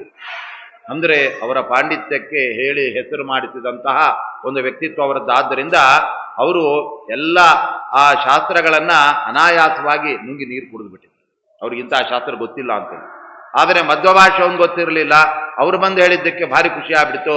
ಅಯ್ಯೋ, ನಾವು ನಿಮ್ಮ ಶಿಷ್ಯರಾಗ್ಬೇಕಪ್ಪ, ಆವಾಗಲೇ ನಮ್ಮ ಅಧ್ಯಯನಕ್ಕೆ ಪರಿಪೂರ್ಣತೆ ಅಂಥೇಳಿ ಆ ತಿಮಿಂಗಿಲದಂತೆ ವಿದ್ವತ್ ಪ್ರಪಂಚದಲ್ಲಿ ವೇದಾಂತ ಸಮುದ್ರದಲ್ಲಿ ವಿಹಾರ ಮಾಡಿದ ಭಾರಿ ದೊಡ್ಡ ಮಹಾನುಭಾವರು ಅಂದರೆ ಅದು ಪದ್ಮನಾಭ ತೀರ್ಥರಾದ್ದರಿಂದ ಅವರ ಬಗ್ಗೆ ಅಷ್ಟೊಂದು ಉದಾತ್ತವಾದ ಮನೋಭಾವದಿಂದ ನಾರಾಯಣ ಪಂಡಿತಾಚಾರ್ಯರು ಕೂಡ ಅವರನ್ನ ವಿಶೇಷವಾಗಿ ಸ್ತೋತ್ರ ಮಾಡ್ತಾರೆ. ಅನಯೋ ಪ್ರಥಮೇ ಶಿಷ್ಯಾ ಚರಮೇ ಚ ಅಭವನ್ಯಃ ಅಂತ ಒಂದು ಮಾತು ಹೇಳ್ತಾರೆ. ಮಧ್ವಾಚಾರ್ಯರು ಮೊಟ್ಟ ಮೊದಲು ಆಶ್ರಮ ಕೊಟ್ಟದ್ದು ಯಾರಿಗೆ ಅಂದರೆ ಅದು ವಿಷ್ಣು ತೀರ್ಥರಿಗೆ, ತಮ್ಮ ತಮ್ಮಂದಿರಿಗೆ ಅಂತ ಅಲ್ಲಿ ಬರುತ್ತೆ. ಮತ್ತೆ ಪದ್ಮನಾಭ ತೀರ್ಥರು ಕೂಡ ಮೊದಲ ಶಿಷ್ಯರಲ್ಲ, ಅವರು ಕೂಡ ಪ್ರಥಮ ಮಧ್ವಾಚಾರ್ಯ ಶಿಷ್ಯರಲ್ಲ. ಅಂದರೆ ಘಟ್ಟದ ಮೇಲೆ ಪ್ರಥಮ ಶಿಷ್ಯರು ಪದ್ಮನಾಭ ತೀರ್ಥ. ಉಡುಪಿಯ ತೌಳವ ಮಂಡಲದಲ್ಲಿ ಪ್ರಥಮ ಶಿಷ್ಯರು ಯಾರು ಅಂದರೆ ಶ್ರೀಮದ್ ಆಚಾರ್ಯರ ಪೂರಾಶ್ರಮದ ಸಹೋದರರಾದ ಯಾರು ಅಂದರೆ ವಿಷ್ಣು ತೀರ್ಥರೇ ಅವರು. ಆಮೇಲೆ ಎಲ್ಲ ಉಳಿದ ಮಠಗಳ ಸ್ವಾಮಿಗಳು ಅವನ್ನೆಲ್ಲ ಅವರು ಮಾಡ್ತಾರೆ. ಆದ್ರಿಂದ ಮೊದಲ ಶಿಷ್ಯರು ಒಂದು ಕಡೆಯಿಂದ ಅವ್ರು ಯಾರು ಅಂದರೆ ವಿಷ್ಣು ತೀರ್ಥರು, ಇನ್ನೊಂದು ಕಡೆ ಪದ್ಮನಾಭ ತೀರ್ಥರು. ಅವರ ಮಧ್ಯದಲ್ಲಿ ಅವರ ಆಮೇಲೆ ಅನೇಕ ಶಿಷ್ಯರೆಲ್ಲ ಬಂದರು. ಚರಮೇಚ ಅಭವನ್ಯ, ಇವರೇ ಮೊದಲು, ಆಮೇಲೆ ಯಾರು ಬರಲಿಲ್ಲ ಅಂತಿಲ್ಲ. ಆಚಾರ್ಯ ತಾವು ಕೊನೆಯವರೆಗೂ ಕೂಡ ಆ ಬಾದರಾಯಣ ತೀರ್ಥರು ಅಂತೂ ಒಬ್ಬರು, ಅವರು ಭಾರಿ ಆಚಾರ್ಯರಲ್ಲಿ ಭಕ್ತಿ ಮಾಡಿ ಅವರಲ್ಲಿ ಸೇವೆ ಮಾಡಿ ನನಗೂ ಸನ್ಯಾಸ ಕೊಡಿಮಿ ಅಂದ್ರೆ ಆಯ್ತು, ನಿಮಗೆ ಬಾದರಾಯಣ ತೀರ್ಥರು ಅಂತ ಹೆಸರು ಇಟ್ಬಿಡ್ತೇವೆ. ನಮ್ಮ ಗುರುಗಳು ವೇದವ್ಯಾಸದೇವರು, ಅವ್ರ ಹೆಸರು ಇಡ್ತೇನೆ ಅಂದ್ರು. ಬೇರೆಯವ್ರಿಗೆಲ್ಲ ದೇವರ ಹೆಸರು ಇಟ್ಟು ಅಲ್ಲೆಲ್ಲ ಯಾರಿಗೂ ವೇದವ್ಯಾಸ ದೇವರ ಹೆಸರು ಇಟ್ಟಿಲ್ಲ. ಆದರೆ ಅವರು ಮಾತ್ರ ಒಳ್ಳೆ ಬಹಳ ಸಚ್ಚಿಷ್ಯರು. ನಮಗೆ ಅವ್ರಿಗೆ ಒಳ್ಳೆ ಹೆಸರು ಇಡಬೇಕು, ನಮ್ಮ ಗುರುಗಳ ಹೆಸರು ಇಟ್ಬಿಡ್ತೀನಿ. ಯಾಕೆ ಅಂತ ಹೇಳಿದ್ರೆ ಅವ್ರಿಗೆ ಗುರುಗಳ ಮೇಲೆ ಅಷ್ಟು ಪ್ರೀತಿ. ಹಾಗಾಗಿ ಅವರಿಗೆ ಬಾದರಾಯಣ ತೀರ್ಥರು ಅಂತ ಅವ್ರ ಹೆಸರು ಇಟ್ಟರು. ಅವರು ಮಧ್ವಾಚಾರ್ಯರಿಗೆ ಮಧ್ವಕೇಲಿ ಶುಕೋಸ್ಯಾಭೂತ್ ಶಿಷ್ಯೋ ವ್ಯಾಸಪದಾಶ್ರಯ ಅಂತ ಹೇಳ್ತಾರೆ. ಶ್ರೀಮದ್ ಆಚಾರ್ಯರಿಗೆ ಬಾದರಾಯಣ ತೀರ್ಥರು ಎಷ್ಟು ಅಚ್ಚುಮೆಚ್ಚಿನ ಶಿಷ್ಯರಾಗಿದ್ದರು ಅಂತ ಹೇಳಿದ್ರೆ ಅರಗಿಣಿಯಂತೆ ಆಚಾರ್ಯರು ಅವರನ್ನ ಅಷ್ಟು ಇಷ್ಟಪಡ್ತಾ ಇದ್ರು. ಅಂದ್ರೆ ಗಿಳಿ ಇದ್ಬಿಟ್ರೆ ಹೇಗೆ ಆಟ ಮಾಡೋದು, ಅದು ಮಾತಾಡು ಅಂತ ಹೇಳೋದು, ಮಾತಾಡಿದ್ದು ನೋಡೋದು, ಅದು ಹಿಂಗೆ ಮಾಡೋದು ನೋಡಿ ಖುಷಿ ಪಡೋದು. ಹಾಗೆ ಬಾದರಾಯಣ ತೀರ್ಥರಿಗೆ ನೀವೊಂದು ಪ್ರವಚನ ಮಾಡಿ, ನೀವು ಆ ಸೂತ್ರದ ಅರ್ಥ ಹೇಳಿ, ಅದನ್ನ ಕೇಳಿ ಆಚಾರ್ಯ ಸಂತೋಷ ಪಡ್ಬೇಕು. ಹಂಗೆ ಅನೇಕ ಶಿಷ್ಯರಲ್ಲಿ ಪದ್ಮನಾಭ ತೀರ್ಥರು ಅವರು ವಿದ್ವತ್ ತಿಮಿಂಗಿಲ ಅಂದ್ರೆ ಅದಕ್ಕೆ ಇನ್ನೊಂದು ಮಾತೇ ಇಲ್ಲ. ಪದ್ಮನಾಭ ತೀರ್ಥರ ವ್ಯಕ್ತಿತ್ವ ಅಂದ್ರೆ ವ್ಯಕ್ತಿತ್ವವೇ. ತಿಮಿಂಗಿಲಕ್ಕೆ ಸರಿಸಾಟಿ ಆದ ಮತ್ತೊಂದು ತಿಮಿಂಗಿಲ ಇರಕ್ಕೆ ಸಾಧ್ಯ. ಆದ್ರಿಂದ ಬೇಕಾದಷ್ಟು ಮೀನುಗಳು ಇರ್ಬೋದು, ತೋಣ ಪ್ರಯೋಜನ. ಹಾಗೆ ಅಂತಹ ಪದ್ಮನಾಭ ತೀರ್ಥರು ಅವರು ಪೂರ್ಣಪ್ರಜ್ಞರ ಎಲ್ಲ ಭಾವವನ್ನ ಅವರೇ ಸಾಕ್ಷಾತ್ ಪಾಠ ಮಾಡಿದ್ದಾರೆ. ನೋಡಿ, ಸೂತ್ರ ಭಾಷೆ ರಚನೆ ಮಾಡಿದ್ದು ಮಧ್ವಾಚಾರ್ಯ, ಅದನ್ನು ಫಸ್ಟು ಆ ಪದ್ಮನಾಭ ತೀರ್ಥರಿಗೆ, ಶೋಭನ ಭಟ್ಟರಿಗೆ ಹೇಳಿದ್ದು ಮಧ್ವಾಚಾರ್ಯ. ಹಾಗಾಗಿ ಆದೌ ತದ್ಭಾವಪೂರ್ವಕಂ, ವ್ಯಾಖ್ಯಾನ ಬರಬೇಕಾದ್ರೆ ಗೊತ್ತಿರೋದೇ ಇಲ್ಲ, ಒಟ್ಟರಾಸಿ ಬರೆದ್ಬಿಡೋದು, ಅದೇ ಅರ್ಥನೇ ಗೊತ್ತಿರೋದು. ಹಾಗೆಲ್ಲ ವ್ಯಾಖ್ಯಾನ ಮಾಡೋದಲ್ಲ. ಅವರು ಚೆನ್ನಾಗಿ ತಾವು ತಿಳ್ಕೊಂಡು ಮನನ ಮಾಡಿ ಅನೇಕ ಶಿಷ್ಯರಿಗೆ ಪಾಠ ಮಾಡಿ ಆಮೇಲೆ ಗ್ರಂಥ ರಚನೆ ಮಾಡ್ತಾರೆ. ಸತ್ತರ್ಕ ದೀಪಾವಲಿ, ಸನ್ಯಾಯ ರತ್ನಾವಲಿ, ಇದು ಪದ್ಮನಾಭ ತೀರ್ಥರ ಕೊಡುಗೆ. ಆ ರೀತಿಯಾಗಿ ಭಾವಪೂರ್ವಕಂ ಯೋ ವ್ಯಾಕರೋನ್ನಮಸ್ತಸ್ಮೈ ಪದ್ಮನಾಭಾಖ್ಯ ಯೋಗಿನೇ. ಆದ್ರಿಂದ ಅದು ಹೇಗೆ ಪದ್ಮನಾಭ ರೂಪಿಯಾಗಿರ್ತಕ್ಕಂಥ ಪರಮಾತ್ಮ ತನ್ನ ನಾಭಿಯಿಂದ ಕಮಲವನ್ನು ಸೃಷ್ಟಿ ಮಾಡಿದ, ಅದರಂತೆ ನಮ್ಮ ಶ್ರೀಮದ್ ಆಚಾರ್ಯರು ಕೂಡ ಪದ್ಮನಾಭ ತೀರ್ಥರಂತಹ ದಿವ್ಯ ಆ ವಿಭೂತಿ ಪುರುಷರನ್ನು ಸೃಷ್ಟಿ ಮಾಡಿದ್ದಾರೆ. ಆದ್ರಿಂದ ಮುಂದೆ ಎಲ್ಲ ವಾಯುದೇವರು ಬರ್ತಾರೆ, ಭಾರತೀಯ ಸರಸ್ವತಿಯರೆಲ್ಲ ಬರ್ತಾರೆ. ಆದರೆ ಮೊಟ್ಟ ಮೊದಲು ಆ ಹೊಕ್ಕಳಿನಿಂದ, ಪರಮಾತ್ಮನ ಹೊಕ್ಕಳಿನಿಂದ ಹುಟ್ಟಿದ್ಯಾರು? ಅದು ಬ್ರಹ್ಮದೇವರು. ಹಾಗೆ ಪದ್ಮನಾಭ ತೀರ್ಥರು ಕೂಡ ಒಂದು ರೀತಿಯಲ್ಲಿ ನಂತರ ಬರುವ ಎಲ್ಲರಿಗೆ ಅವರು ಹಿರಿಯ ಜ್ಯೇಷ್ಠ ಯತಿಗಳು. ಅವರ ಜ್ಞಾನದಲ್ಲಿ, ತಪಸ್ಸಿನಲ್ಲಿ ಆಗಿರ್ಬೋದು, ಗ್ರಂಥ ರಚನೆ ಇರ್ಬೋದು, ಹಾಗೆಲ್ಲ ಅವರು ಉತ್ತಮವಾದ ಸ್ಥಾನವನ್ನ ಅವರು ಪಡ್ಕೊಂಡಿರ್ತಕ್ಕಂಥವರಾಗಿದ್ದರು. ಆದ್ದರಿಂದ ಅಂತಹ ಪದ್ಮನಾಭ ತೀರ್ಥರು ಅವರು ತಮ್ಮ ಎಲ್ಲ ಅವತಾರ ಕಾರ್ಯವನ್ನು ಪರಿಸಮಾಪ್ತಿಗೊಳಿಸಿ ಅನಂತರದಲ್ಲಿ ಆ ನವವೃಂದಾವನದ ಪರಿಸರದಲ್ಲಿ ಅವರು ನೆಲೆ ನಿಂತಕ್ಕಂಥದ್ದಾಗಿದೆ. ಯಾಕೆಂದರೆ ರಾಮದೇವರು ಅವರ ವನವಾಸ ಕಾಲದಲ್ಲಿ ಅಲ್ಲೆಲ್ಲ ಬಂದದ್ದು ಅವ್ರಿಗೆಲ್ಲ ಚೆನ್ನಾಗಿ ಗೊತ್ತು. ನಾವು ಇದ್ದರೆ ಪರಮಾತ್ಮನ ಪಾದದ ಅಡಿಯಲ್ಲಿ ಇರಬೇಕು, ಕ್ಷೇತ್ರದಲ್ಲಿ ಇರಬೇಕು ಅಂತ ಹೇಳಿ ಆ ನಡುಗಡ್ಡೆಯಲ್ಲಿ ಮೊಟ್ಟ ಮೊದಲು ಬಂದು ಅಲ್ಲಿ ವೃಂದಾವನ ಪ್ರವೇಶ ಮಾಡಿದ್ದೆ ಅದು ಪದ್ಮನಾಭ ತೀರ್ಥರು. ಅಂತಹ ಪದ್ಮನಾಭ ತೀರ್ಥರ ಒಂದು ಸ್ಮರಣೆ ನಮಗೆ ಅವರ ಅನುಗ್ರಹವನ್ನ ತಂದುಕೊಡೋದರಲ್ಲಿ ಯಾವುದೇ ರೀತಿಯಾದ ಒಂದು ಸಂದೇಹ ಇಲ್ಲ. ಅಂತಹ ಪದ್ಮನಾಭ ತೀರ್ಥರ ಒಂದು ಸಾಕ್ಷಾತ್ ಪರಂಪರೆಯೇ ಅದು ಶ್ರೀಪಾದರಾಜ ಮಠ. ಆದ್ದರಿಂದ ಪದ್ಮನಾಭ ತೀರ್ಥರು ಅವರೆಲ್ಲ ಗೀತಾ ಭಾಷ್ಯ ಬರೆದು ಇಟ್ಕೊಂಡಿದ್ದನ್ನೆಲ್ಲ ಅವರು ತಾವೇ ಹಸ್ತಪ್ರತಿ ಮಾಡಿಕೊಂಡು ಅದನ್ನು ಪಾರಾಯಣ ಮಾಡ್ತಾ ಇದ್ರು. ಅದನ್ನೆಲ್ಲ ಸ್ವಾಮಿಗಳು ಪೂಜೆ ಮಾಡುವಾಗ ನಮಗೆ ತೋರಿಸ್ತಾ ಇರ್ತಾರೆ. ಆದ್ದರಿಂದ ಆ ಪರಂಪರೆಯ ಕುರುಹಾಗಿ ಅವರು ಬರೆದ ಗ್ರಂಥಗಳು, ಅವರು ಪೂಜೆ ಮಾಡಿದ ಪ್ರತಿಮೆಗಳೆಲ್ಲ ಇವತ್ತು ಶ್ರೀಪಾದರಾಜ ಮಠದಲ್ಲಿ ನಾವು ಕಾಣ್ತಾ ಇದ್ದೇವೆ. ಹಾಗೆ ಅವರನ್ನ ವಿಶೇಷವಾಗಿ ನಾವು ಸ್ಮರಣೆ ಮಾಡತಕ್ಕಂಥದ್ದು ನಮಗೆ ಅವರ ಅನುಗ್ರಹಕ್ಕೆ ಕಾರಣ ಅಂತ ಹೇಳ್ತಾ ಈ ಉಪನ್ಯಾಸವನ್ನ ಪರಮಾತ್ಮನ ಪಾದಕ್ಕೆ ಸಮರ್ಪಣೆ ಮಾಡ್ತಾ ಇದ್ದೇನೆ. ಶ್ರೀ ಕೃಷ್ಣಾರ್ಪಣಂ. ಹರೇ